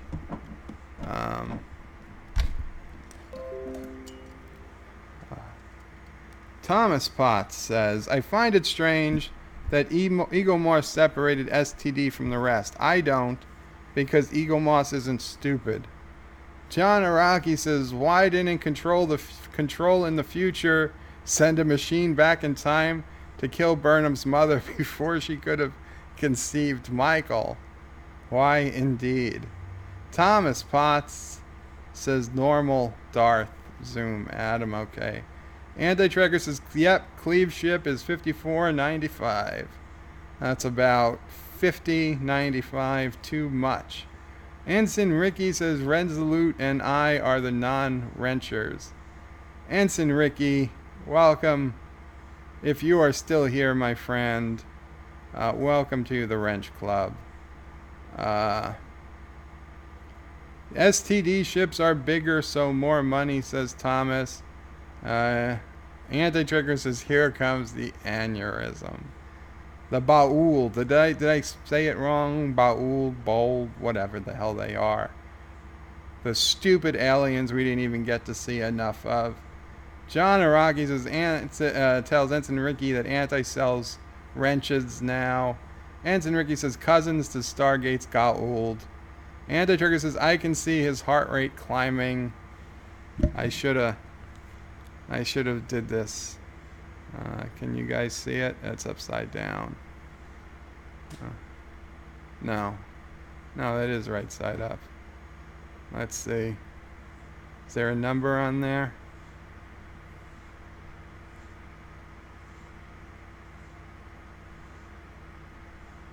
'91 heart rate. That's not bad. That's not bad for me. I'll be honest. Thomas says, wow, Bird isn't opening his mouth as he talks. It seems like it's synced. Don't tell me it's not synced. Anti-Tracker says, the veins in his head are beginning to bulge. Fireside Chats, welcome Fireside Chats, says, what happened? John DeMarco says, Bird is going to have a hard time sleeping the night of the rage. You know what? No, I think I channeled it well. I do. I needed to be I needed to keep calm because I couldn't, you know, if Sassy wasn't here, it would have been like a 25.5 meteor going off around here, but you know, you love your pets, so they're like your children. You don't want to hurt them. So even though it was against every fiber of my being, I kept it calm, okay? And I hope that you guys still, you know, I know you came here to see the explosion, but I just couldn't do that. I had to keep as calm as possible. Resolute Germ says, I think Bird just moved this guy to the top of the hit list. Honestly, Resolute, no, I didn't, because you know what? The enemy here is Star Trek Discovery. It's not other fans. Even though I might consider them bad or they don't know what they're missing. It's more that I pity him. It is more that I pity him. I'm not going to put him on I wouldn't put him on any type of hit list. It is pity. Pity is what I feel for people like our friend, whatever the hell his name is, Ketwolski. Thomas Potts says, Anti-Tracker, the new Bird-illusion look. Not Ryan Johnson says, Bird is trying to find his balance before he loses it. That's what I was trying to do. Fireside Chats, is that possible for someone without a lobotomy? John Araki says, anger leads to hate. Thomas Potts says, don't worry, Bird. AOC will come over in an hour to make you feel better. John Araki says, AOC will use her teeth to shield the Discovery from the weapons fire. Anti-Trigger says, don't forget to hit that like button. Yes, everybody, please. Especially if you're new here and you don't normally come by. Please remember to like and consider subscribing. I would really appreciate it. Not all the streams are like this. I also do some reviews. I want to talk about all types of random stuff. And I also play City Skylines, which is a great, beautiful city builder. And then we just have a lot of fun on those. Commander Ironwolf says, because Michael Burnham is the center of the universe. John Araki says, every time you hit the like button, a red angel gets its wings. Yeah, very good, John. Yes, and John Araki says, I win the internet. Anti-Trigger says, there it is. And Resolute Germ is saying, poor Sassy. Black Adam says, rip Sassy. I feel dirty every time I say Black Adam. That's not being racist. That's the name. That's the name. Commander Ironwolf says, lol, Joe exploding. Not Ryan Johnson says, finally the beast has awakened. Release the Kraken, says not Ryan Johnson. Thomas Potts says, wait, are you in Anti-Trekker's house? I don't think so. Sci-Fi Guys is very funny, John Araki, lol. Commander Ironwolf says, I don't even think a high person would think this script is good. Definitely some knob slobbering going on. Resolute Germ says, this guy is clearly a CBS employee or a child of a CBS employee. And they know that their allowance is tied to CBS All Access, making it. Fireside Chat says, OMG. Canoic Sapien says, he wanted and he invited S3 Premiere to get a swag bag cause YouTube influencer. Yes, he wants to be invited to the Season 3 premiere.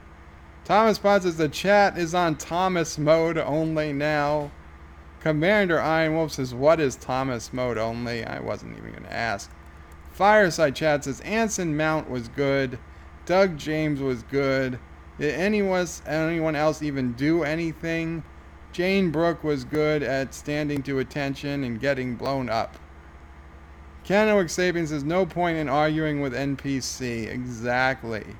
Quantum, quantum, quantum. Anti-Trigger says, if you ever want to be Joshua's best friend, get him that 9-inch Mega K9 Mark from Eagle Moss. Oh, he's talking to Thomas. Sci-Fi Guy saying quantum. John Araki says, why not use the Spore Drive to go back to the Mirror Universe? Or send control to the Mirror Universe. I honestly thought that's what Georgia was going to do. I thought she was going to figure out some way to send Leland to the Mirror Universe. Thomas Potts says, this chat is on everyone's comment quick mode. Thomas says, Anti-Trigger a what? And Tanoic says, AT Disco ripped off a lot from Stargate 2, but you haven't seen enough of Stargate. Thomas Bot says, look at the Doctor Who stuff. DJ says, is slow chat on? I'm unsubbing. Hi, everyone. No, slow chat's not on. Welcome, DJ. Says, K9 was the 4th Doctor's little robot dog. Anti-Trigger says, DJ, the Bird of Prey 5 kill watch is in full swing. Commander Iron Wolf says, stop calling the chat slow. We're very bright and intelligent people. You are. DJ Odyssey, ruh-roh. John Araki says, Crux. Canoic Sapiens says, speak for yourself. I am on a slow boat to New Orleans. Daniel's Hot Topics is, hi. Welcome, Daniel's Hot Topics. You probably would have enjoyed this last video. Hopefully you saw it. Forget I'm talking about almost an hour in the past. Thomas Potts says, Anti-Trigger, they are double money as Trek. Double the Trek money. John Araki says, lol, it ripped off 2001. Daniel's Hot Topic says, Picard show starts production today. Okay, Daniel. DJ says, man, the Picard show will be just as horrible as Discovery. Thomas says, Anti-Tracker says to Thomas, look at the size of that dog. 9 inches high is almost as big as it was in the show. Commander Ironwolf says the difference between a homage and a ripoff is how well it's done and how well it's written. Darth Nihilus says he seems angry. Welcome, Darth Nihilus. Yes, I did seem angry. Kenwick Sapien says not interested, even if Picard Stewart can help. Fireside Chat says Kowalski must have an amazing life. I wish I could take myself back to a childlike mentality like that. Even at his age, I was not like that. But good for him. You know what? If he has that nice of a life that he thinks Discovery is the greatest show or a great show and well scripted, good for him. Thomas Potts says, DJ Odyssey, you should have seen earlier when slow-mo doesn't affect mods. We're 90% mods. Daniel's Hot Chopper says, Anti-Tracker Picard show. Yes, we just read that. Multi-Gunman says, hi, Bird. How's it going? Oh, not bad. A Multi-Gunman. I'm doing pretty good. I just got finished with this Kowalski video, as I'm sure you knew because you were still here when I was playing it. Resolute Germ says he's seen clips of 2001. No way a kid like that has seen the whole movie. DJ Odyssey says, lol, good thinking, Bird. Slow mode don't work on mods. Slow mode isn't on. It was on earlier.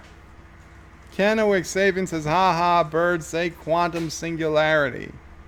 Quantum singularity. DJ Odyssey says, what the heck is Bird watching anyway? This is what Anti-Trekker wanted me to watch. Fireside Chat says, I'm stunned that he's still praising the writing. Indeed. Never heard of him. Yeah, neither did I until Anti-Trekker. John Araki says, do you show time crystal in the open loop? Do you shove a time crystal into the open loop? I guess you can. Where did that open loop go? I need to get rid of it before Sassy eats it. Says, oh my god, he broke the rubber band. DJ Odyssey says, look out, ladies, Joe broke his rubber. Fireside Chat says, Johnny Rocky, if you do, your fate will be sealed unless you're Michael Burnham or Jet Reno. Thomas Potts says, now he's got to go in to eat it. Well, it does. Doesn't this look like a beautiful piece of fettuccine? Multi-Gunman says, it's an open fettuccine time loop. Lol. John Araki says, Jet Reno's fate is to die in a scissoring accident. Oh my god. Kenwick Sapien says, Leland died like the Stargate replicators. He did. George, you must have been a Stargate fan. So Stargate must exist in the Star Trek universe, just like Star Trek exists in the Stargate universe. Is that some sort of paradox? That has just blown my mind. Literally, my mind is blown. It's like Futurama, where they each had the box of the other universe in their universe, and at the very end, they pull the boxes into their correct universes. Kenwick Sapien says, yes, died like the Stargate replicators. Anti-Trekker says, man, I would love to try some of Mamo Prey's delicious fettuccine. John Araki says, Bird serves fettuccine to anyone he's gonna cap as a last meal. Multi-Gunman says, Anti-Trekker, that sounds kind of sexual. John Araki says, yes, it does. Sci-Fi Guy says, Bird of Prey 23 watching. Yeah, we're at 22 now. This is a good stream. Hello, everyone. Again. And thank you all for coming. Fireside Chat says, too many plot holes. Stamets could have fired up the Spore Drive and attempted time travel as soon as they got back from the Mirror Universe. Exactly, they could. They could still attempt it. DJ says, the Multi-Gunman, well, Mrs. Anti did run off, so he's playing in the field. Lol. Oh, so he's playing the field, right? No, that's not happening. DJ Odyssey, yeah. Multi-gunman says the anti-tracker, a man. No! He would be interested in Camille, not me. Mom O'Prey 5 thinks that Camille is more anti-tracker's type than my mom. Kennewick Sapien says Prime Georgiou was Burnham's best friend. Prime Georgiou is still Klingon poo. Fireside Chat says they had so much work with these people that went to Ryan Johnson's School of Writing. They're not just students, they're the president. Multi-Gunman says to DJ Odyssey, well, I see AT's bike today. Wonder if he's gonna wear open-ass chaps. Multi-Gunman, from what I've been told, is that, in fact, all chaps are open-assed. They don't make... Okay, if they weren't open-assed, they'd be leather pants. They wouldn't be chaps. The entire point of chaps is that they're open at the back. Now, usually, you're wearing them over jeans, so it's not like you're naked. But, from people who ride motorcycles, this is what I've been told. Take it, Google it to be sure. So I'm going to say that yes, he probably will.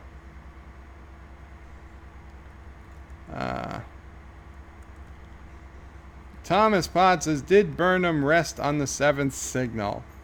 Well, she did, because it took her 124 days. 124 days to make it. Kennewick says the entire galaxy. DJ Odyssey's Multi-Gunman, I just ate. I didn't need that mental image. Kennewick Sapien says, ran over budget. No more money for two more episodes. John Araki says 7 trumpets, 7 seals. John DeMarco says also the 7 signals were all in different parts of the galaxy, but apparently they were all detected at the same time. Yes, throughout Discovery, they do not understand how the speed of light works. They certainly don't understand the time it should take for signals for things to travel. Back in season 1, when that star went lit up, where with the Klingons that got the Klingons all the Klingons came and met up at that star, even though they were many light years away. It should have taken years for them to figure out that star lit up. They all came, and Sarek, who was on Vulcan, he said from Vulcan they could see the new light in the sky, that they made a new star. Well, no, you wouldn't see the new star in Vulcan skies. Not for many, many years, because they were many light years away. They don't get how it works.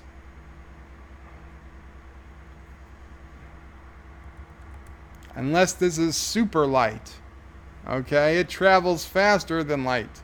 It travels at warp 10. They're gonna turn everybody into lizards. TJ Odyssey says they're gonna do the Blue Oyster, the biker gay bar from the Police Academy movies. Oh, I can't watch. When I was a kid, I loved the Police Academy movies. But man, they did not age well. They did not age well. Anti-Trigger says, you missed the point, Bird. The Kelpians saved everyone. After all, as you just said, the Klingons helped. The Klingons have to eat something. Commodore Ty says, hello, Bird of Prey. Welcome, Commodore Ty. 25 people watching now. Everybody, if you get the chance, when you get the chance, check out Commodore Ty's channel. Commodore Ty does some great reviews. Star Trek Discovery, Twilight Zone, trailers, Marvel stuff. he puts in a hell of a lot more time into his reviews than I do mine, from the looks of things. Check him out. He needs some more subs. Also check out DJ Odyssey. If he's here, check out Rambling Canuck. If he's here, Rambling Canuck just got started. And anyone else who I'm forgetting, please go ahead and put yourself in at the end. Definitely check out these people. They are good people with good channels. John Araki says, did 2 minor characters take a trip to Canobite to find a code breaker and free the space horses? No, I don't know. Maybe that'll be the first episode of season 3. Thomas is lolling at Anti-Tracker. Anti-Tracker says up to 25 watching. Nice indeed. And I would definitely thank you, Anti-Tracker, for getting the stream on a good start. But I think there were only like 10 people at your stream. So we've definitely gone beyond. Which is good. Multi-Gunman's, when it was only 10 because Anti-Tracker was having a subscriber-only stream. Obviously, when Anti-Tracker has his real public streams, then he gets 50, 60, 100 people sometimes. So, yeah. I'm not saying that I'm bigger than Anti-Tracker. Not in that way. Anyway. Multi-Gunman says, DJ, it would be a sight to see. SciFi guy says, hello, Commodore Ty. Kennewick Sapien says, Burnham doesn't use the suit to prevent Georgiou from getting eaten. That's true. Commodore Ty is saying, hey, okay, we're doing the hellos. Thomas Potts says, what's he doing with his hands behind you, bird? Damn if I know. Was that when he was doing the Vulcan thing? I don't think it was. I don't think we got there yet. John Araki says, was Scotty on the Enterprise? He's got to be pissed all those drones taking jobs away from his staff. DJ Odyssey says, Bird knows all about time travel. He watched Peabody and Sherman.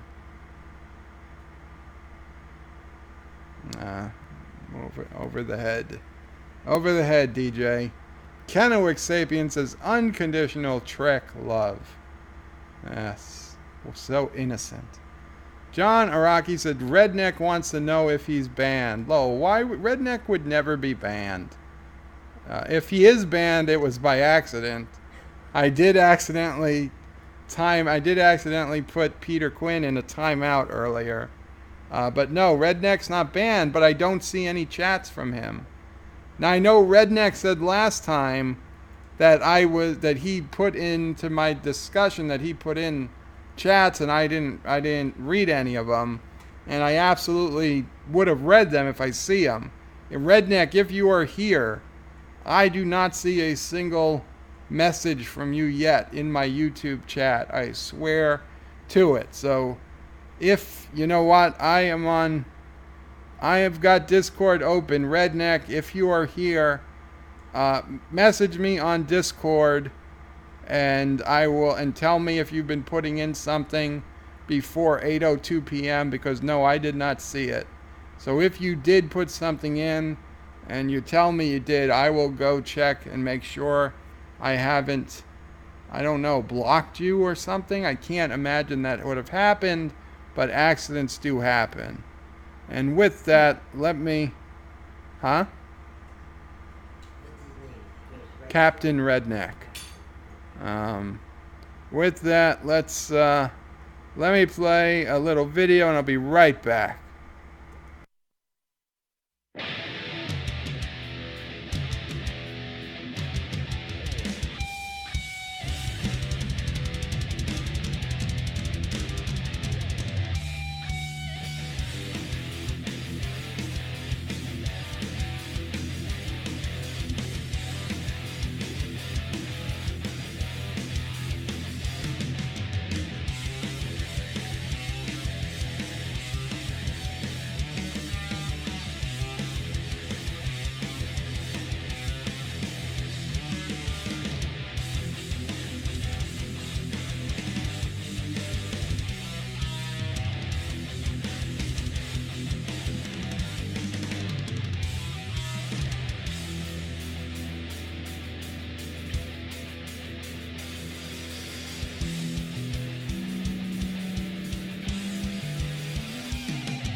Section 31!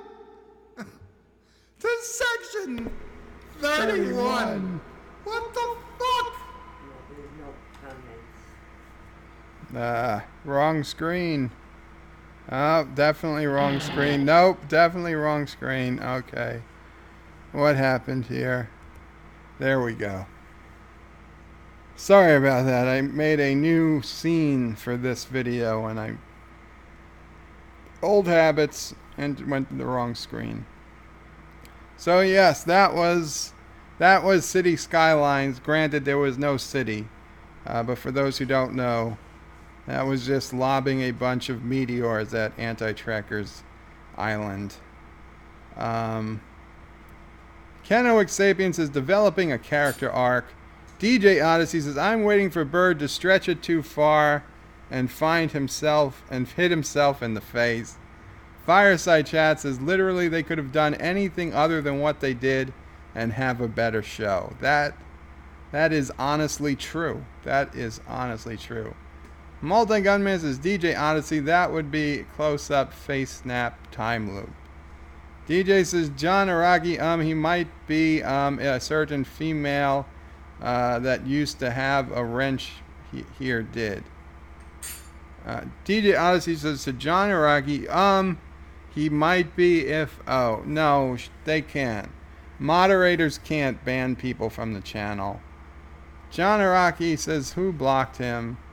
DJ says, well, if she hated him, so she could have used his wrench to mute him so he can't talk at all. Bird has have to go into his settings to check. Okay, you guys are scaring me. So let me go check YouTube chat block list. Let's see, does that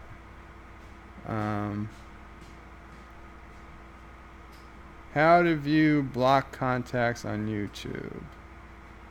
Just give me a URL. Don't give me a video. Navigate to YouTube on your website web browser. Hit your account. Once you are signed in, check your username upper right corner. Click inbox from the drop down menu. There's an address book. What the hell are you talking about? I don't know. I've never seen what they're talking about. YouTube. Just bear with me 1 second, you guys. I'm so sorry. But if somebody's blocked here, I really wanna make sure that they can get here. My channel, paid memberships.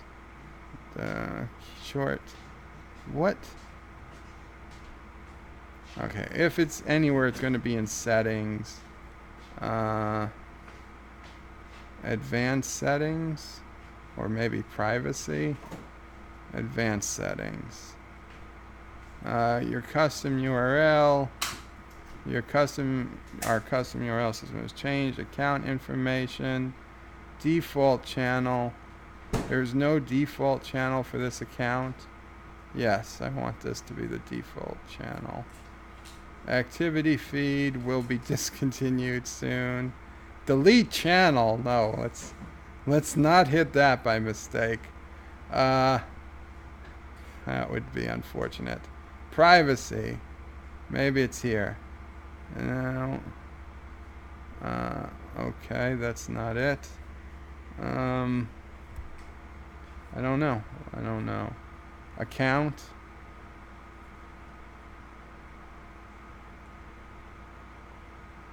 Membership, account setting, managers, creator studio, live streaming,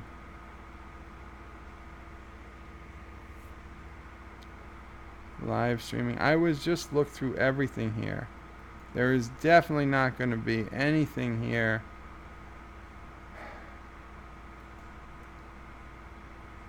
Oh, maybe up here if I go to the gear icon, enable live chat, automatically block spam messages, automatically block bad words by adding them to the blacklist available from the community settings page.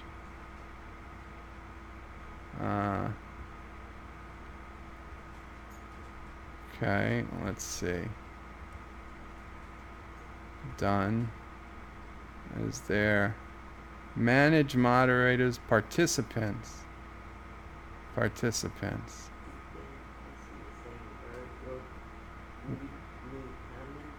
What? DJ Odyssey is saying bird, look, read my comments maybe? Read me comments? I can talk you through it in 10 seconds. Okay, DJ. I'm listening, or I'm reading your comments. Talk me through it, please.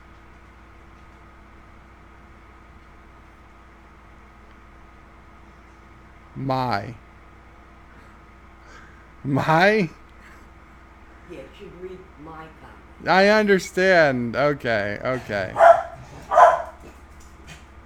Hector says he should look for help in the chat, but he thinks we're schmucks. No, I don't.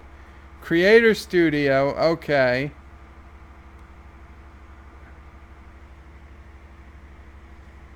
Creator Studio, click that. Fine, I'm in Creator Studio. Read me... Read me comments, shiver me timbers. Then click community on left. Then click community on the left. Community on the left. Studio. Stop laughing. I'm sorry. Okay. Once I click community on the left, I'm not gonna be able to read his comments anymore. So I you. read them. Okay, so I click community, and then what? Now click on AT and oh shit, that's Thomas Potts. Never mind. Don't listen. Community settings. Community settings. Yes. Okay. Automated filters. Moderators. There's a hell of a lot of moderators. Approved users. Hidden users. Oh my God, Captain Redneck is hidden. Oh my God. Where did these people come from? Sorry, Captain. Also, whoever the hell you are, all-time 10S and Riddle. I had 3 hidden users. Oh, thank you so much, DJ. Thank you so much. DJ, I would give you a wrench, but you refused the wrench. You refused the wrench. But anytime, DJ, anytime you want that wrench back, my friend, you let me know. You let me know. Yeah, I know. I honestly, I did not think a moderator could even do that. I honestly didn't think a moderator could do that. And I think because I clicked off the page, I now skipped. Oh, I gotta go back to live chat. But I think I lost. Yeah, I lost some chats because I left the page. I apologize. So we're now at 8:27. Vile Mike says, I have not seen the finale, but somehow I doubt it wraps it all up continuity-wise. Well, Vile Mike, if you could think of the worst possible way they could try to wrap it up, that's pretty much what happened. SciFi guy says, yes sir, DJ Odyssey. Ketwolski Sapien says, we love Sassy. SciFi guy says, they did indeed. Vile Mike says, it's easier to sell merch that people want to buy via nostalgia. Well, it is, but it doesn't mean that it's impossible. I'll be honest. If they sold a version of the Enterprise that we saw in Discovery, as now I know they don't do Lego, but whoever has the like Mega Blocks or something, if they did a or Creo, whatever plastic brick company, whatever Lego clone has the rights to Star Trek ships these days. If they did a version of the Enterprise from Discovery, I'd probably buy it. If there was a decent, back when I used to do models, obviously I don't build models anymore because I'm not, a 12-year-old. But if I was still doing models, I would totally do a model of the current Enterprise. The current STD Enterprise. It's not a bad-looking ship. It's a nice-looking ship. It would have been happier if it was called the something else, but it's not a bad-looking ship. I will grant you that. Now, I might not buy it because I don't want to give any money to Kurtzman, and I don't want to encourage STD anymore. But in a world where I wasn't boycotting STD, I would probably buy it.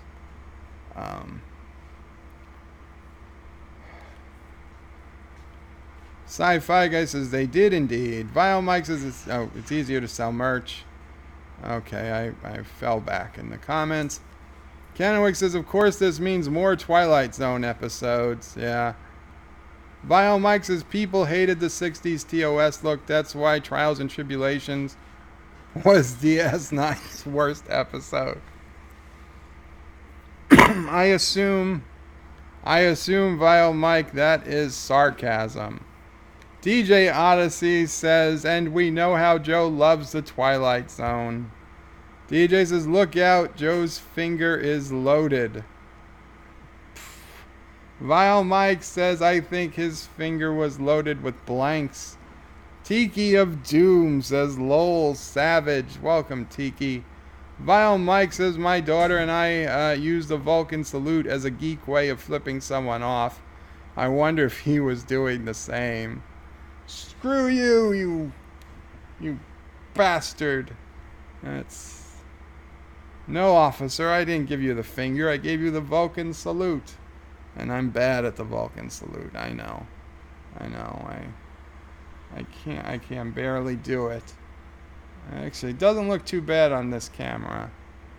But it's not good, trust me.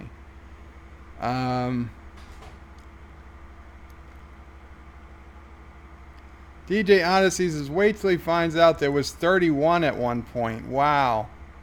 That was impressive. Multi-Gun Man says, we're here, Bird. Your live streams are excellent. Thank you so much, Multi-Gun Man. Vile Mike says, yeah, read the chat also. No, I'm not going to tell her to buy Season 2 of Discovery. Hector says, hey guys, just arrived home. How high is Joe's blood pressure reached? I managed to keep it not as high as Sassy's did, unfortunately. Ketwolski. Oh. Ketwolski. Ciento Quinto, says John Araki. Ciento Quiento. Commander Ironwolf says Star Trek already exists in the Star Trek universe because Star Trek has the Beastie Boys, and the Beastie Boys reference Star Trek. Full circle, mind blown. Although that is a parallel, a different timeline, unless they're referencing the J.J. Abrams Star Trek. John Araki says, did the Beastie Boys happen before the eugenics war? Commander Ironwolf says, I don't know. I just know they have Beastie Boys music in Star Trek. Vile Mike says, of course, Bird of Prey 5 is an expert on chaps. I'm not an expert. I'm just saying someone told me when I jokingly said, oh, you've got assless chaps. And I got the speech about how all chaps are assless. And John Araki says, I really want to see a Starfleet Academy, Police Academy mashup. Vile Mike says, with the sound effects guy having to fight a computer via sound effects. Vile Mike says, they are good people with good channels. Bird of Prey 5. Well, I'm a vile person with a vile channel. but I could use some more subscribers. Yes, everybody, check out Vile Mike, please, while you're here. You can click on the 3 dots next to someone's name and go to their channel. Of course, it will take you away from here, but go there, copy the URL, and come on back, or open it in a new tab and check them out while you listen to me. DJ Odyssey says, I don't think I want to know how Joe knows he's big, not bigger in that way. Daniel's Hot Topic says, sideburns, Tasha, sideburns, Tasha. DJ Odyssey says, Peabody and Sherman, the dog and his boy. Vile Mike says, it's the next Anti-Trekker Super Chat. It is in the next Anti-Trekker Super Chat, DJ. Okay, I don't know what they're talking about. DJ says, so the video of him blowing up Anti-Trekker. John Araki says, I love this video. Vile Mike says, it's a Super Chat 6.9, I believe. Something good ruined by a period. Something good ruined by a period featuring Bird of Prey 5. Thomas Potts says, back. Welcome, Thomas. Welcome back. John Araki says he should do a sequel and a prequel and then a reboot. Thomas Potts says, I know no one missed me. Where is he in the comments? DJ says, well, he finally knows I'm here. Vile Mike says, I missed you, Thomas Potts, but my aim is improving every day. Thomas Potts, everybody needs to take a moment and listen. Thomas Potts is such a great player of nation states, and that is the free web browser based game at nationstates.net. Thomas Potts is such a good player at nation states that the people of his nation are literally in the process of deciding whether or not to worship him as a living God. That is 100% true. He showed me the proof. He showed me the proof. So, the people of Triggerland, which is Thomas's nation and nation states, they are ignorant enough to believe Thomas Potts is a god on earth. So, you must be very, very proud of your people, Thomas. Oh, DJ, you'll take your wrench? Very good, my friend. Very good. Wait, where is that? Where's the option now? It's got to be down further. There we go. You've been wrenched, DJ. Welcome to the club. He finally knows I'm here, says DJ. Vile Mike says, we missed you, but my aim is improving. Okay, yes. Thomas Potts says, we are scaring you, boo. DJ says, I'm going to have to make a video for Bird to find it. DJ says, same page as what shows you who has wrenches. Thomas says, who is blocked? Apparently Redneck was. Vile Mike says, don't hit shiny, tempting delete channel button. I know, it's so pretty. It's so like, don't do it. Just want to. I wonder if there's got to be like a confirmation, right? You can't just hit it and it actually deletes your channel without asking if you're sure. It probably should even ask you to like log in again. I wonder if might try that live one day.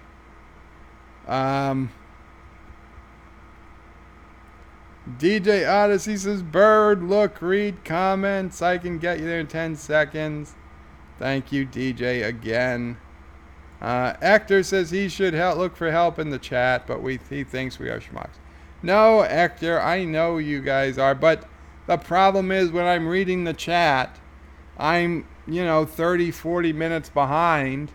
I can't come all the way down and read the chat because then I'll either lose my place or when I try to go back up, the rest of that chat will be gone. it'll be erased because there's just so... The YouTube window only holds so much chat. So if I scroll all the way down, I literally lose all the comments. Not all the comments, but I could lose a good deal of comments above it. So I'm kind of stuck. I mean, I could open a second window with a second YouTube playing and view the chats there, but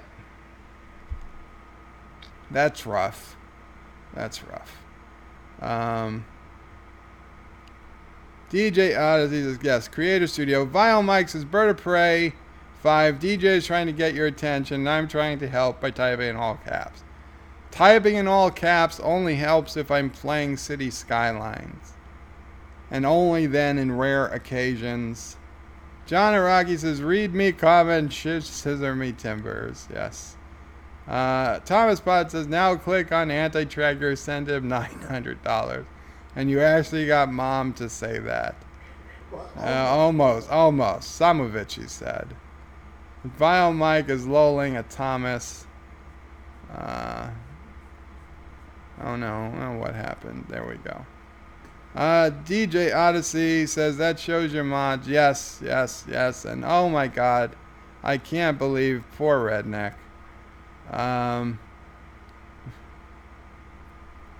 Maybe she did it back when she had a wrench. Honestly, I didn't think anybody could do it while you had a wrench. If you guys can do it with wrenches, I'm wondering if maybe I need to rethink my wrenching policy.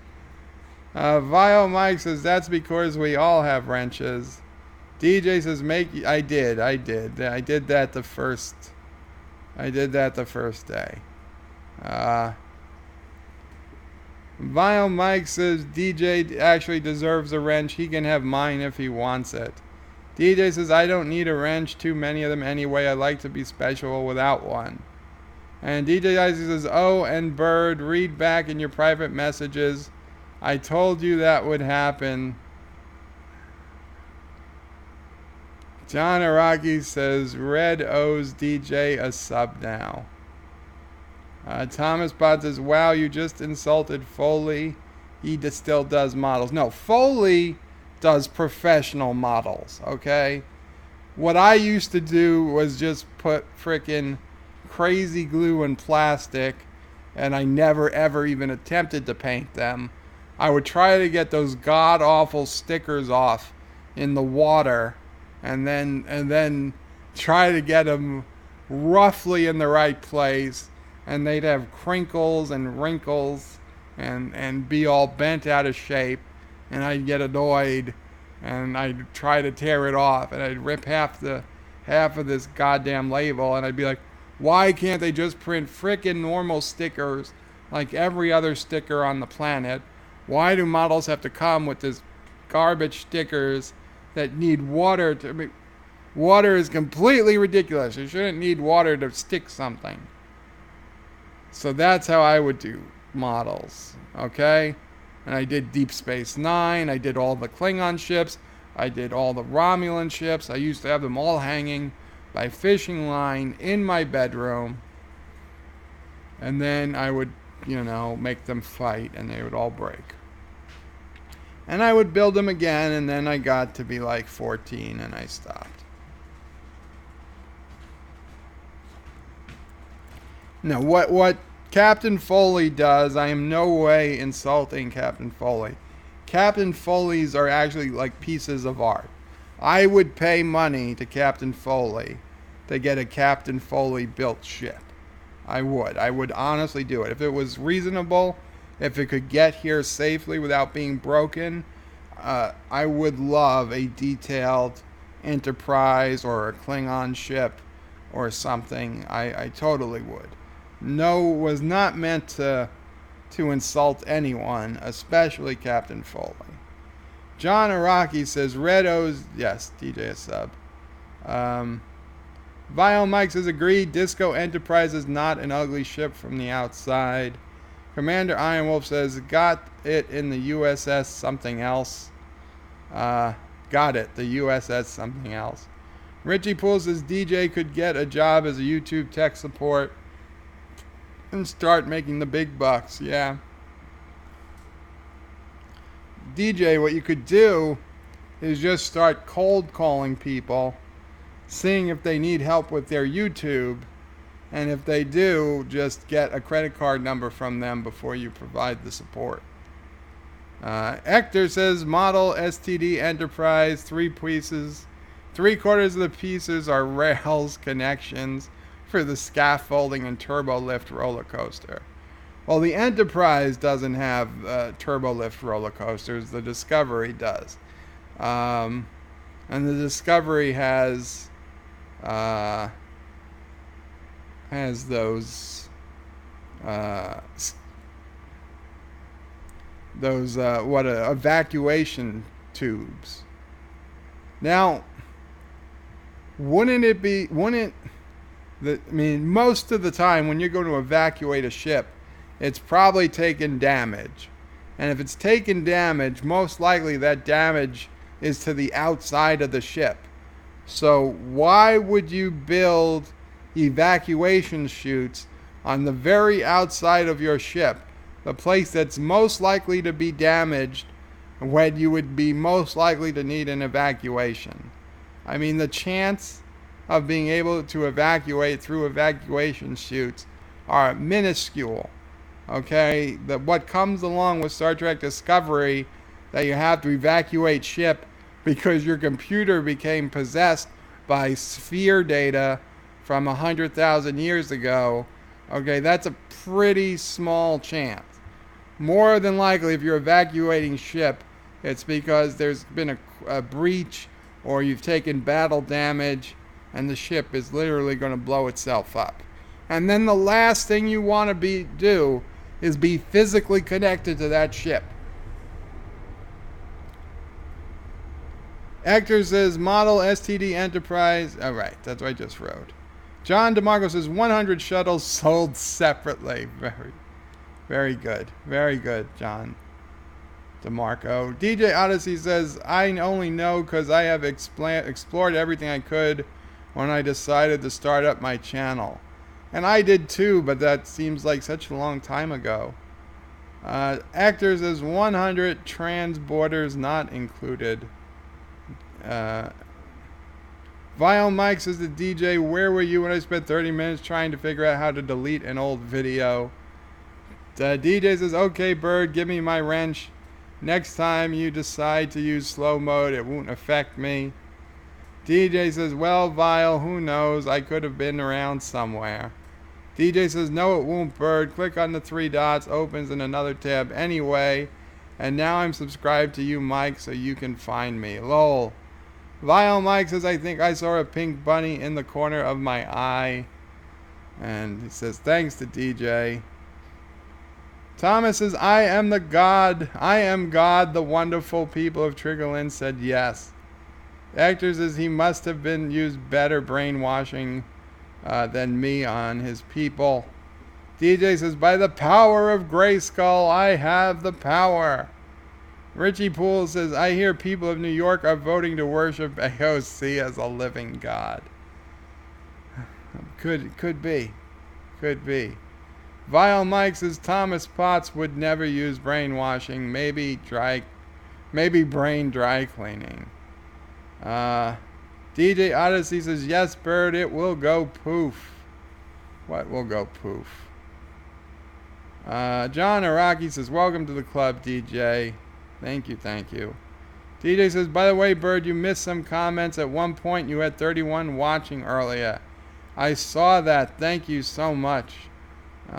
Still at 23, which is a damn good number. John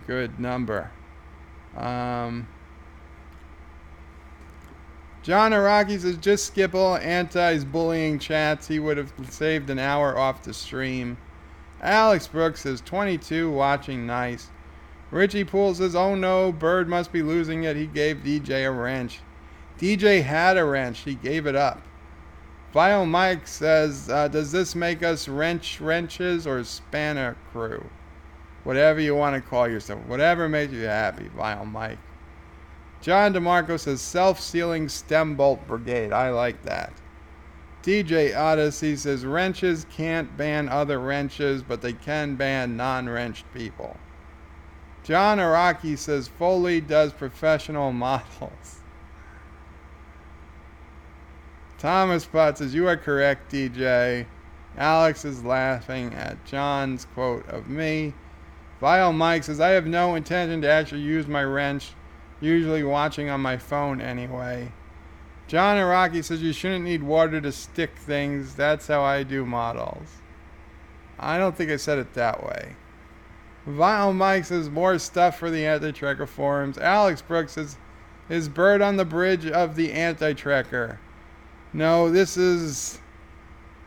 Okay, I had this background first. Now, I will grant you, anti-trackers, his lights blink, and he has the things moving, and he's got it all nice and fancier.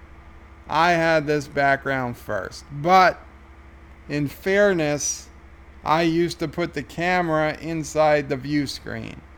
And I would have still done that tonight, except for the fact I needed to use the view screen to show this video I was showing. So I put myself in front like anti-tracker does. So it's similar. I will grant you it's similar. Of course, I have more interesting fish. John Araki says, I always start with the same comment I just read. DJ says no, lol. Vile Mike says, I have some old Starfleet battle miniatures. Would love to get someone with Foley skill to paint them. Exactly. Captain Redneck, welcome, Captain Redneck. Did you get me my stuff back and things? Captain Redneck, you are unblocked. And just to make sure it does not happen again, there is a wrench. Okay, because we will not stand for that. And there is Redneck, says DJ. Captain Redneck says A. John Araki says, sup, Red. Vile Mike says, Enterprise has the TARDIS shuttle bay. Disco has the roller coaster. Which is better? The shuttle bay, certainly. You want to have a lot of room for those shuttles. Captain Redneck says, goddamn woman. Actor says, it was an all-trotting Tedneck. Captain Redneck is saying hi to John. John Araki says, 2 full hands, am I right? Oh, 2 handfuls, am I right? Alex Brooks says, hello to Captain Redneck. DJ says, don't feel bad, Redneck. There was 2 other names on the list, too. There were. Richie Poole says the Disco Prize probably has those roller coaster things, too. Hopefully we'll never get the chance to see them. True. Although the Enterprise does have significantly different turbo lift, because the Enterprise, you still have to at least touch that hand thing, whereas the Discovery didn't have that hand control at all. Multi-Gunman says, we have to evacuate ship because Discovery is suffering from a bad case of bad writing-itis. Captain Redneck says, am I the only non-wrench? Perfect. You're not the only non-wrench, but you were just wrenched. If you want to give up the wrench, you can let me know. I know some people don't want wrenches, but I figured it was safer that way. Brian McFarland says, hi-de-ho, everybody. Hi-de-ho, Brian. He says, hey, BOP. Almost 400 subs. Really? I was at 362 last I checked. Brian, your wrench. Here's your wrench, my friend. It's been a long time, but your time is finally here. DJ says, I got a wrench because it helped get you off the ban list, lol. Well, you got a wrench because you always had a wrench. You didn't want it then. Actor says, I was just to ask my wrench removed because DJ wasn't special anymore. Actor, I was just to ask my wrench removed. Actor, let me know if you want to keep your wrench or not. It's up to you, buddy. You've got it for now. Captain Redneck says DJ got promoted big time. Bigly, DJ. DJ says lol. DJ says yeah, but she still has him blocked because she was an anti-stream the other day.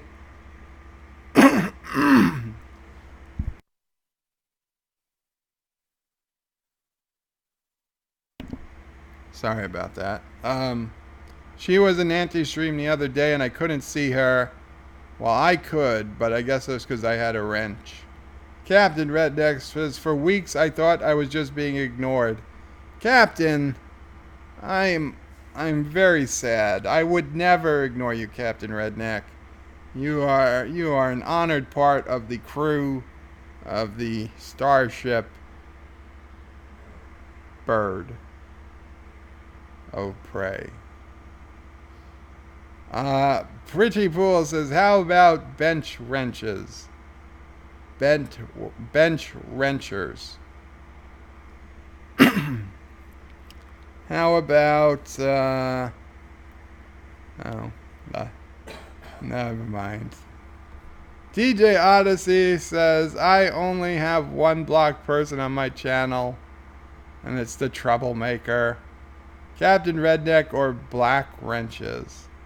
Thomas Pond says, I like when you use the Klingon bridge. Yeah, the Klingon bridge, it just didn't have the same big view screen, but you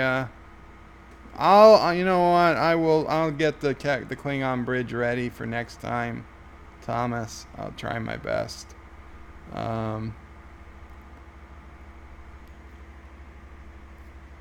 Captain Redneck says crap. Dritchy Pool says same here, DJ. I couldn't see her either. DJ says, oh hell, there went the neighborhood. Actor says, Joe doesn't like any of that color, Redneck. No, that's not what I said. Alex Brooks says, Red got promoted. DJ Odyssey says, only reason I knew she was there because Anti-Trekker mentioned her name. Captain says, where is everyone here? When everyone's a hero, a superhero, no one is. Yes, Captain, and that's basically my theory on this. It just won't go away, hey DJ. Vile Mike says you wanna have more room for them shuttles. Bird of Prey 5. Richie Pulls and a few other people responded to her comments. DJ Odyssey's, by the way, Bird, you still have one weasel in them hen house you might want to keep an eye on. If he has a wrench, you may want to de-wrench. Ask me later if you want to know.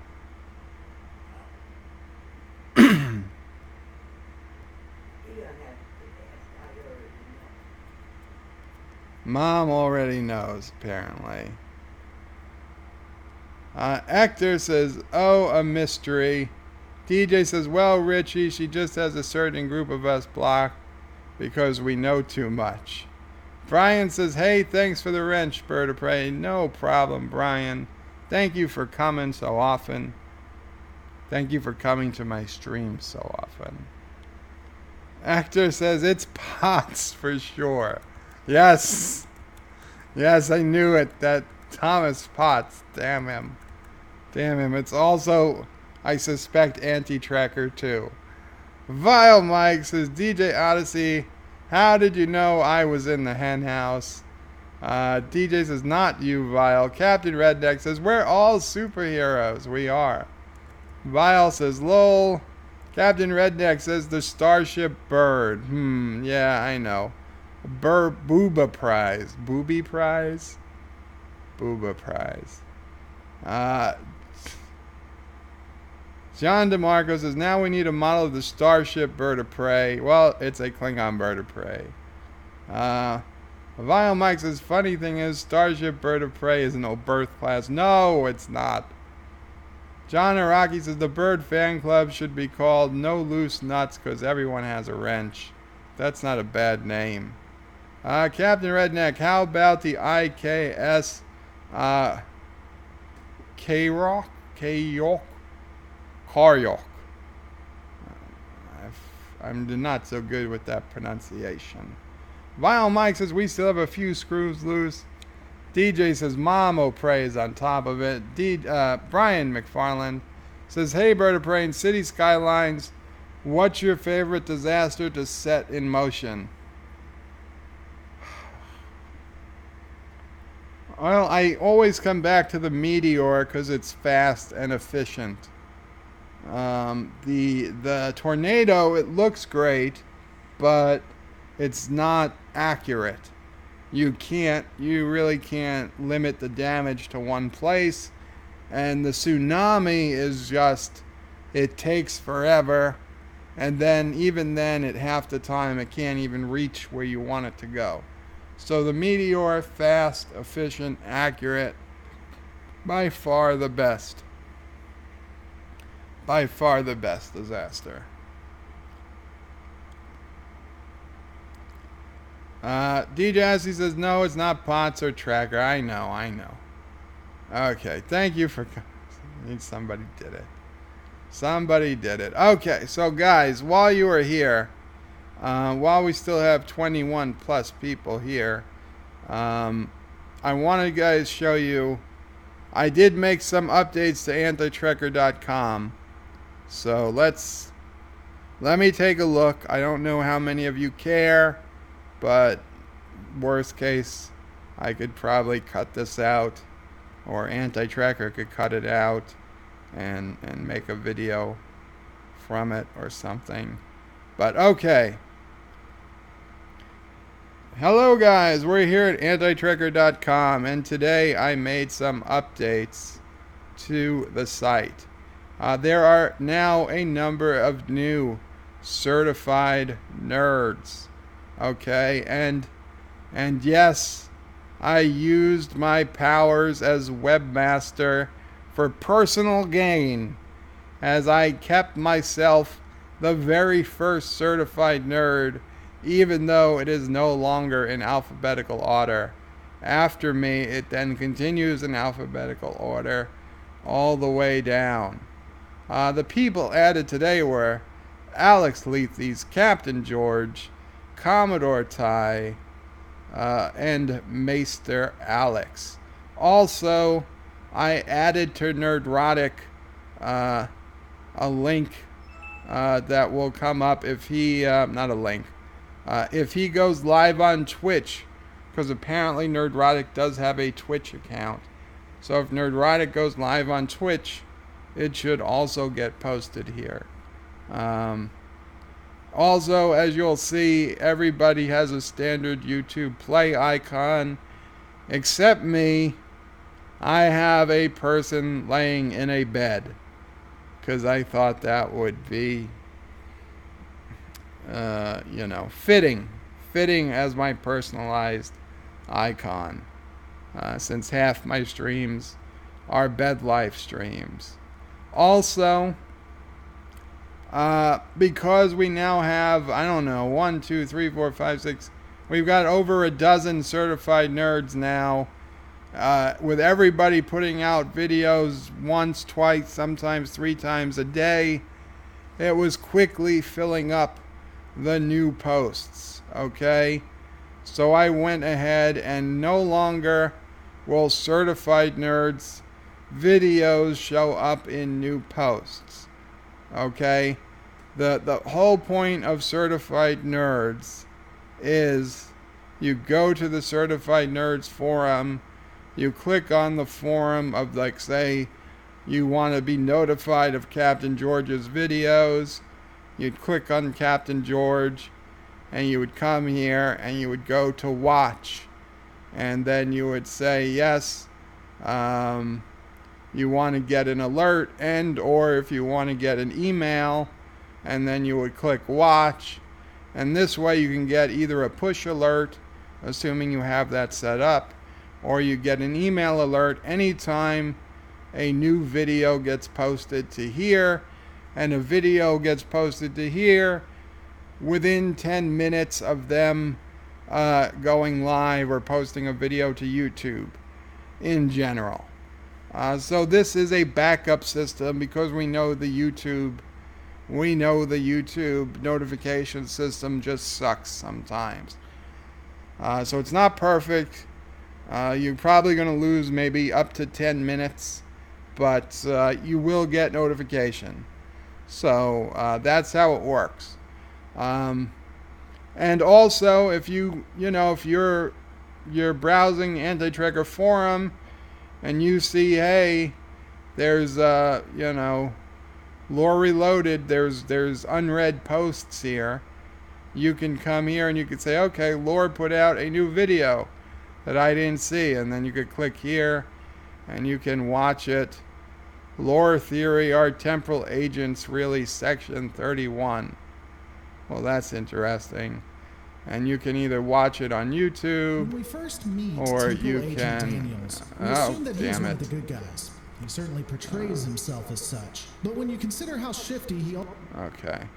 You can either watch it on YouTube or not. You can watch it on the website. But if you're going to comment, you comment on YouTube. Also, and I did this a couple of weeks ago, but because some people were just really annoyed, and not everybody is for everyone, people ask for a way to ignore or hide all content by someone. So now that they're not showing up in the new posts, it's really not a big deal. But if you really, really hated, for example, you really, really hated me for some reason, you could come here and you could click on Ignore Forum. And if you click that and you click this to confirmation, all of these posts would disappear and they would never show up again on the forum unless you came back here and unignored it, or there's a setting up here that you could unignore. Yeah, under your ignoring, you could unignore it there. So yes. Also, there's been a little change made to the conversations. Excuse me, to alerts that should just make the alerts a little better. But they're very hard to see. They don't rate. The alerts don't go away immediately on you clicking on it. So they only go away once you've actually visited all the alerts. So you see, if I had 3 alerts and I just looked at one, all the alerts would go away. Now they will stay until they've been looked at, and then they can go away. Also, I can mark an alert as unread. If I want to come back to it later, I can. So these are just little things. Little things to make life easier. And of course, again, despite no video showing up in new posts, Anti-Tracker's videos do, of course, continue to show up under new posts. And yes, I'm sorry to say, but also my videos will show up under what's new or new posts. Because it's good to be the king. It's good to be the king. But we have a wide variety of certified nerds. It is going to continue to grow. And yeah, you should definitely check it out. I mean, all the people listed here under certified nerds, they have Anti-Tracker's blessing. They have endorsements from me and him and other people he's communicated with. So definitely, check out everyone here for sure. And I believe I might even have a couple more I have to do. I gotta get final approval from Anti-Tracker. But yes, there are more coming. I just needed to get some done because they were building up. And yeah, for those who don't visit the forum much, You can come here to general discussion, and the longest topic on this site is Bird of Prey 5 quotes. There are 7 pages of Bird of Prey 5 quotes, and they are updated in near real time.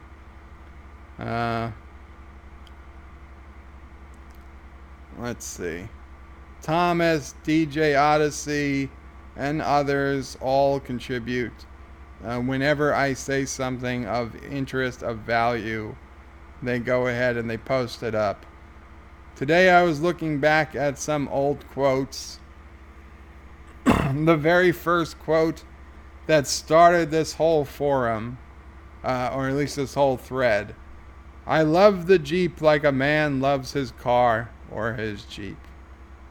And let's see. Get the kids out of the house and put them into the factories. You got to understand, a lot of these quotes are said while I'm playing City Skylines. So I'm not talking about real people.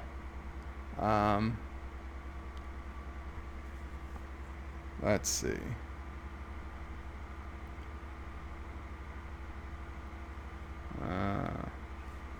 Okay, you know what's better than being in a wheelchair, not being in a wheelchair. Yeah, that was real. That was talking. And this was just, I don't know what I was thinking. I like my bagels like my women with butter. I did say it, but God knows why. This is a good one. She had a very nice Australian accent, which of course I could not tell from the email.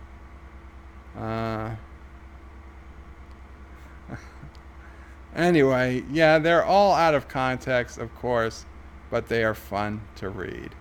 And I got an alert from DJ Odyssey, or yes, DJ added a new quote while I was here. Updated in almost near real time. Very, very good, DJ. Very, very good. Very good. So yeah, those were the big things I wanted to talk about.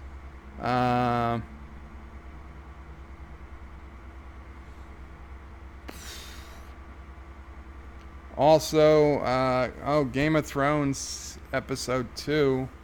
That was pretty interesting. It was a quiet episode. I know a lot of people were complaining that it felt like a filler episode. It felt like nothing happened. And yeah, there's only precious few hours. There's only 4 episodes left of the season, and they wasted an entire episode in what felt like just sitting around. But of course, it wasn't just sitting around. Some interesting things did happen. And I'll be honest, I think the battle next week is going to be so tremendous, because people said that it took them almost 2 months of filming. Almost 2 months of filming for one episode. Unheard of amount of filming for one episode of a television show. I mean, movies film for 2 weeks sometimes. 2 months sometimes. 2 months of filming for one episode, and it's a longer episode. It's well over an hour. I think we needed the peace and the quiet and the calmness that we had here in episode 2 this season, just to be a polar opposite of what's coming next week. And while I grant you it was one of the slower episodes, and I could understand why people wanted more action, I think we're gonna like it once next week's comes into play. So that's my opinion on that. And those were the big things I wanted to talk about. So now we can go talk about whatever else we want to talk about. Okay. Vile Mike says no Ector. The H is silent. Thomas Bot says it's Birdo Prey then. Commander Iron Wolf says I made pasta. Captain Redneck says Quaryak is a Klingon bird that can talk. Huh. Captain Redneck says, isn't that said Ector? DJ Odyssey says, oh thunder, I'm getting a good storm at the moment. I'll stay away from the windows, DJ. John Araki says, if Mama Prey 5 was not a feminist before Bird, she started streaming, she will be. I don't think. If you were not a feminist before I started streaming, you will be. Why? Because I guess the things they say about women. Thomas Potts says Meteor because it kills more is his reason. Vile Mike says you can't control a tornado. Who would have thought? DJ Odyssey's the city skylines needs Sharknadoes. DJ, were you there today when we had... Yeah, you were, when I had the flying cars and trucks. Vile Mike says, N Godzilla. Thomas Potts says, who is he talking to? Us in the future? DJ says, Sci, I don't have enough subscribers to be a certified nerd. DJ, you could be a certified nerd. It's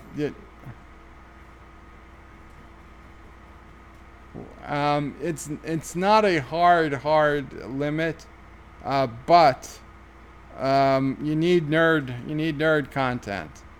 You need nerd content. I think if you put out, I know I haven't seen, I go to your streams, they're mostly news and stuff.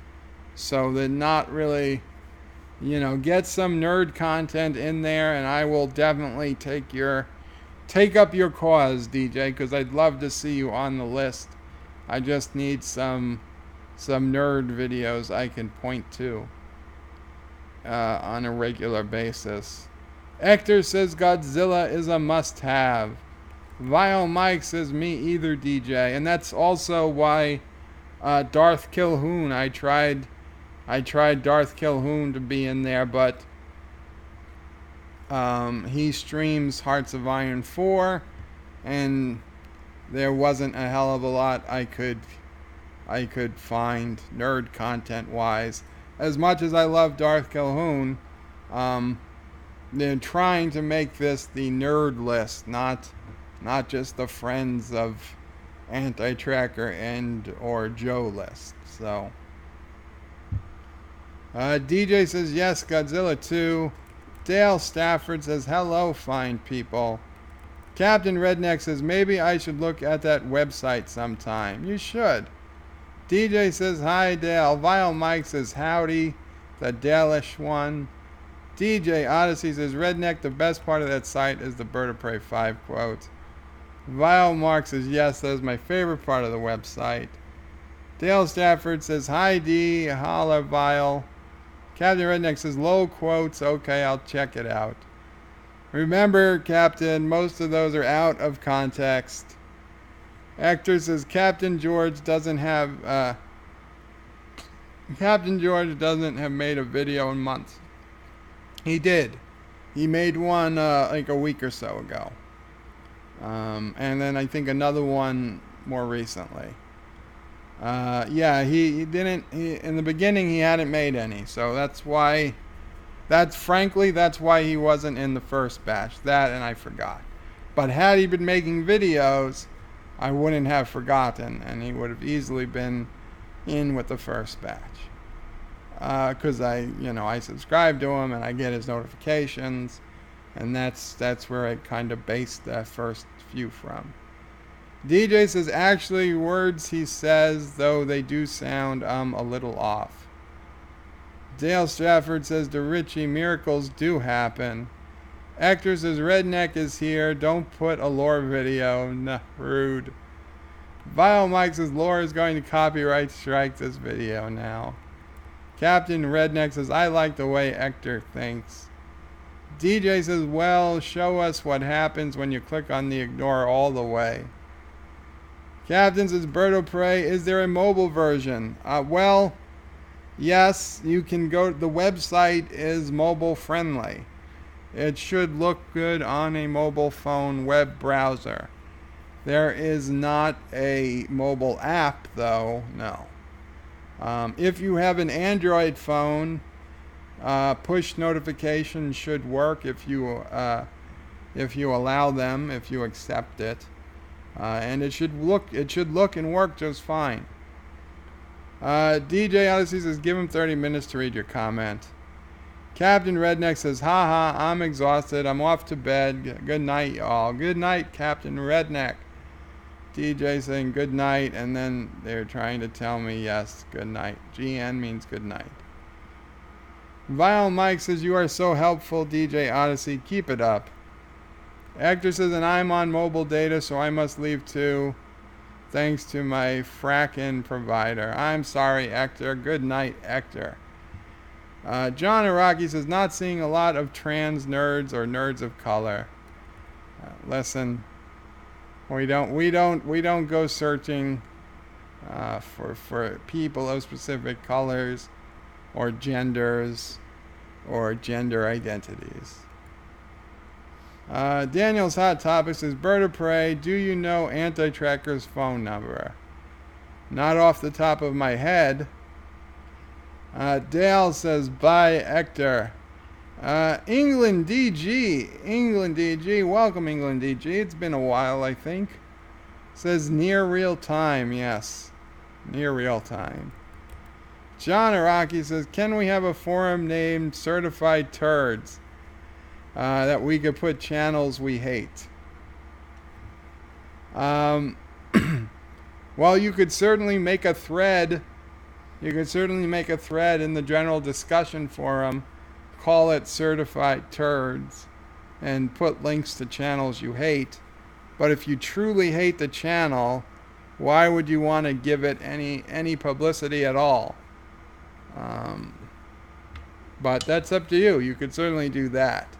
As for making a whole section just for channels you hate, I don't think that would work out well. Vile Mike says there does seem to be an inordinate amount of fat white guys. Yeah, well, I think that just comes with YouTube. DJ Odyssey says updated in almost near real time, yes. Hector is giving us the goodbye and the live long and prosper that I can't do. John DeMarco says classic Bird of Prey. Richie Poole says, hey DJ, one is about coming so often.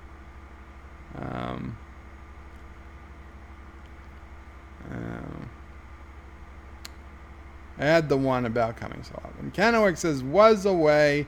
This stream's still going. No more STD equal more energized bird willing to live. Vile Mike says you should add the possibility of merch with Bird of Prey 5 context, out of context quotes. I would love a t-shirt with the bagel one. You know what, Vile? I will see. I will see. Richie Poole says, I guess that explains why they only have 6 episodes. England DG says, a Bird of Prey 5 quote magic 8-ball. Vile says yes. Richie Bull says most of the people featured in episode 2 will probably die in episode 3. Yeah. That's why we needed to spend some time with them. DJ says Bird of Prey 5 quote calendar with each with each picture of his crazy eye looks. Thomas Potts says, let's talk about that great leader of Triggerland. Richie Poole says, any snow on the way, DJ. Kennewick says, 22 thumbs up. I guess Kowalski needs to be Bird's permanent antagonist. DJ Odyssey says, no, it's too warm. No more snow till this fall. By the way, I didn't even look at Kowalski's numbers. What is... I assume he must be a pretty decent-sized channel for Anti-Tracker to know about him. Jesus Christ, he's got 615 thumbs ups on that video. 11,000 subscribers. He's bigger than Anti-Tracker. He is bigger than Anti-Tracker. And I don't know about you, but I wasn't sure the last time I've seen Anti-Tracker with 615 thumbs ups on a video. Yeah, it's got to be that CBS.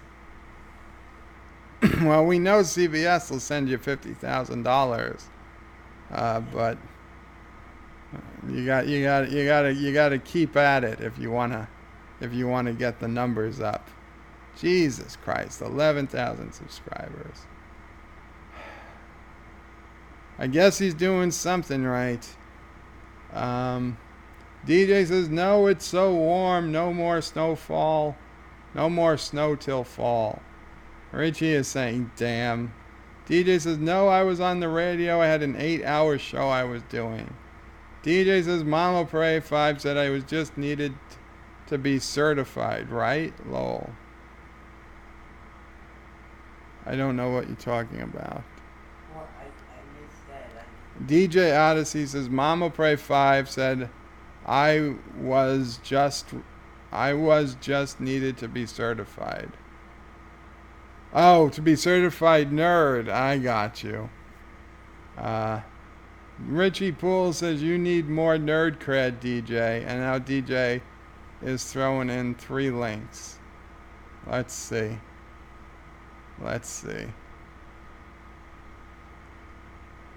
Horrible sci-fi that's still better than Star Trek Discovery.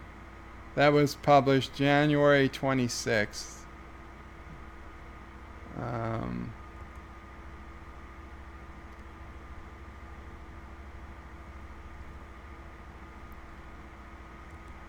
Suicide Squad soft reboot, published March 10th.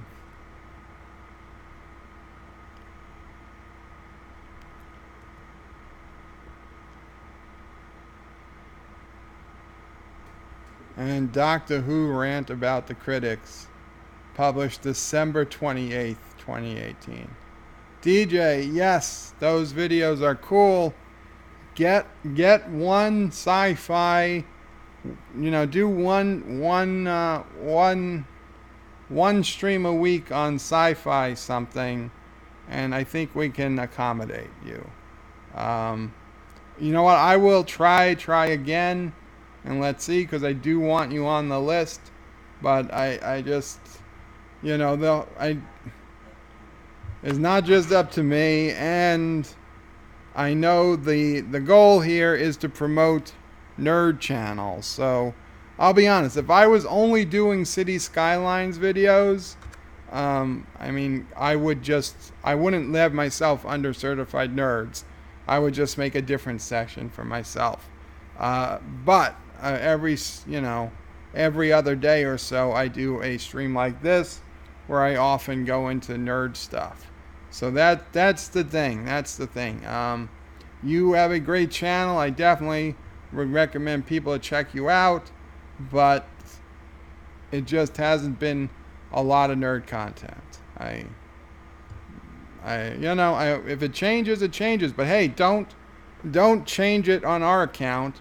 You can still, DJ, please still put up your videos in the self-promotion section of antitracker.com.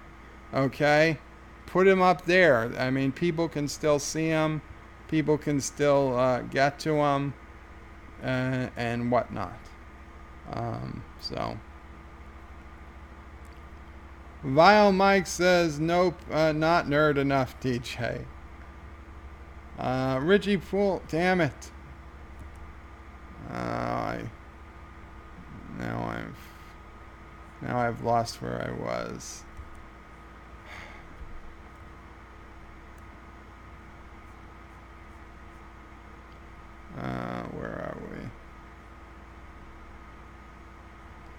Let's talk about the great leader of Triggerland. Richie Poole says, I will attest to the fact that you are certifiable, DJ. And DJ says, and the best nerd video. Oh, what was that one? Happy birthday, Anti-Tracker. Yeah. Okay. I'll try and throw that one in. Thomas says, Bird check Discord. I can make an icon on the website and put it on my phone screen. Cool. I can make an icon on the website and, well, if you add the website to your home screen, you should get an Anti-Tracker logo as the icon. That I do know. DJ says, but yes, I will make more videos. Maybe I should do videos of other YouTubers ranting about Discovery and Twilight Zone. I see where you're going there, DJ. And hey, man, feel free, buddy. Feel free. Let's see. Let me check Discord. That's not Discord. That's not Discord. Do I even have Discord still open? Come on. Why would I have closed Discord? There it is. Oh, I've got quite a few messages.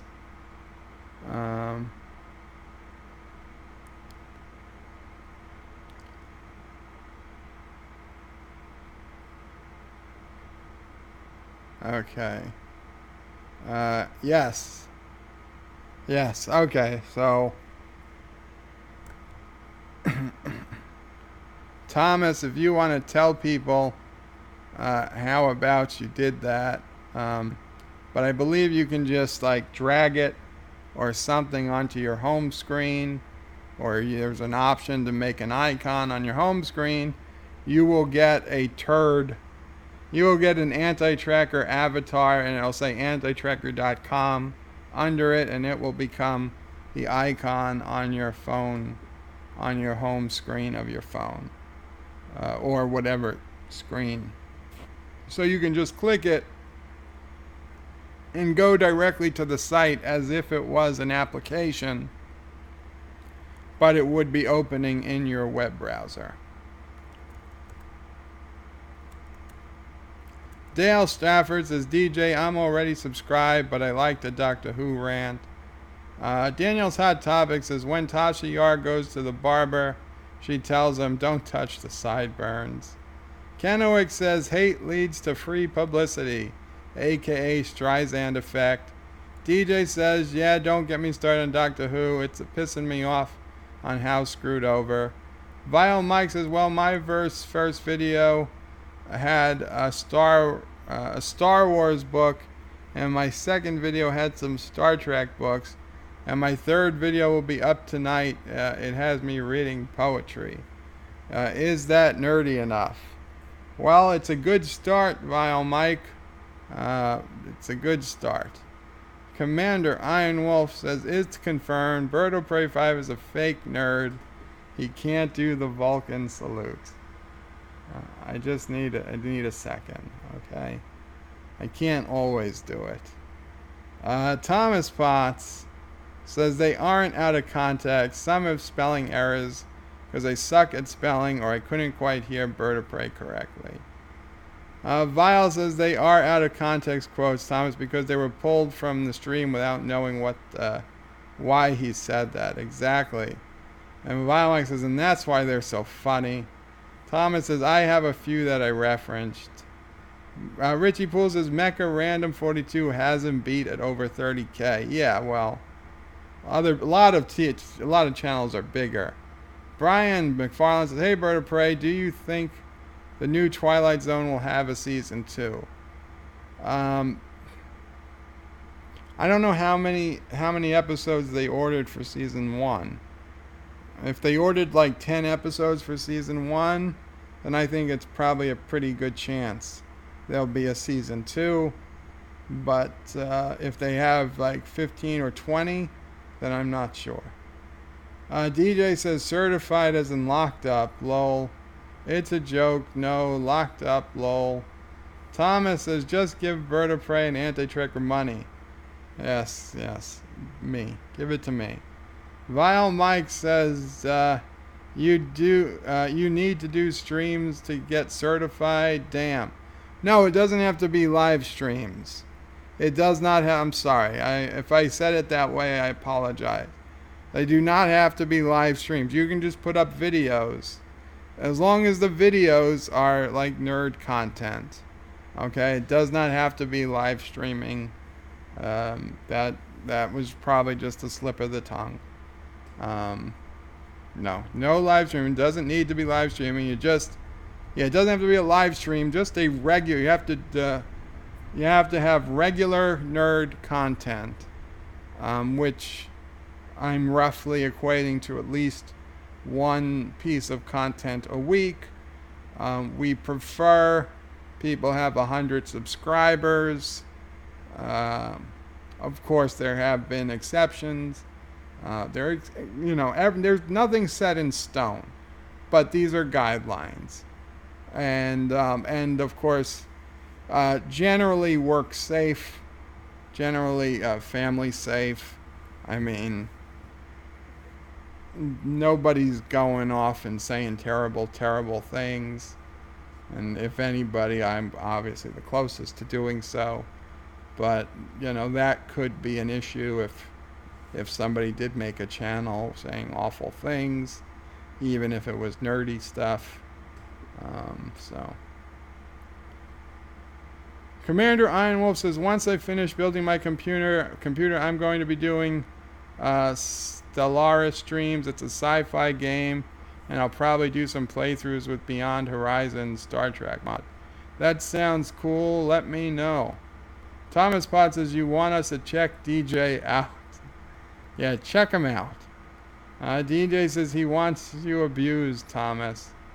Richie Poole says, DJ, you need to slip Bird a few bucks. DJ says, don't worry about Bird. It really ain't that worried about being certified. John Araki says, is Bird usually up this late? No, I'll be honest, I'm feeling it. This stream is going to be coming to an end sooner than later. Once I get finished with this last few comments. DJ, if you film it, it will come, says Richie Poole.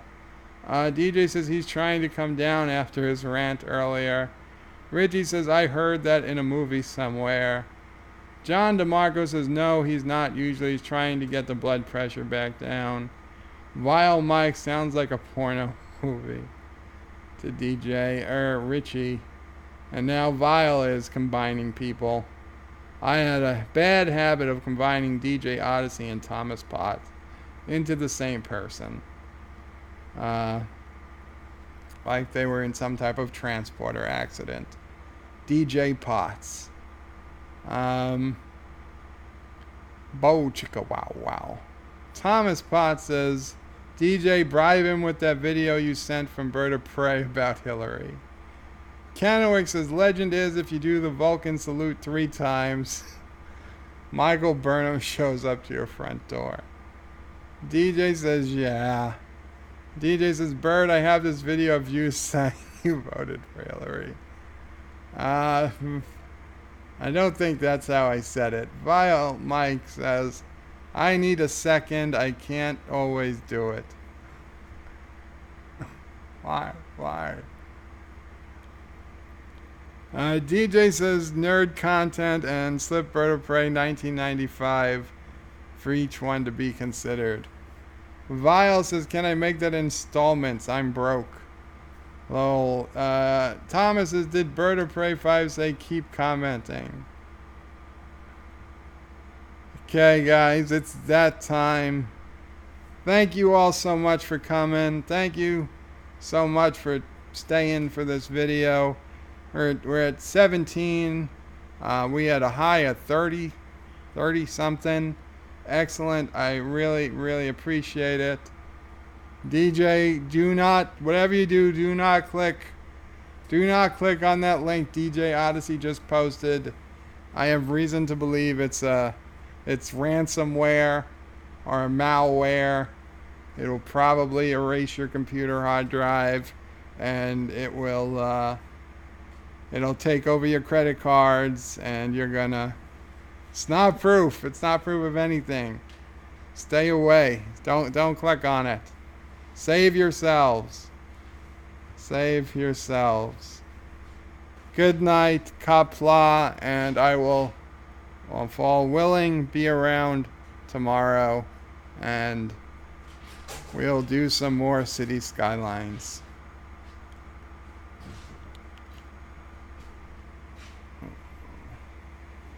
Live long and prosper. Thank you all for watching my video. Please remember to comment, like, and subscribe. And don't forget to hit that bell icon. Without it, you won't get notifications of new videos. If you want to visit me, check out my forum at juot.net. I'm also on social media, on Facebook, Twitter, and Gab. And if you're really crazy, you can send me some money on PayPal. Take care.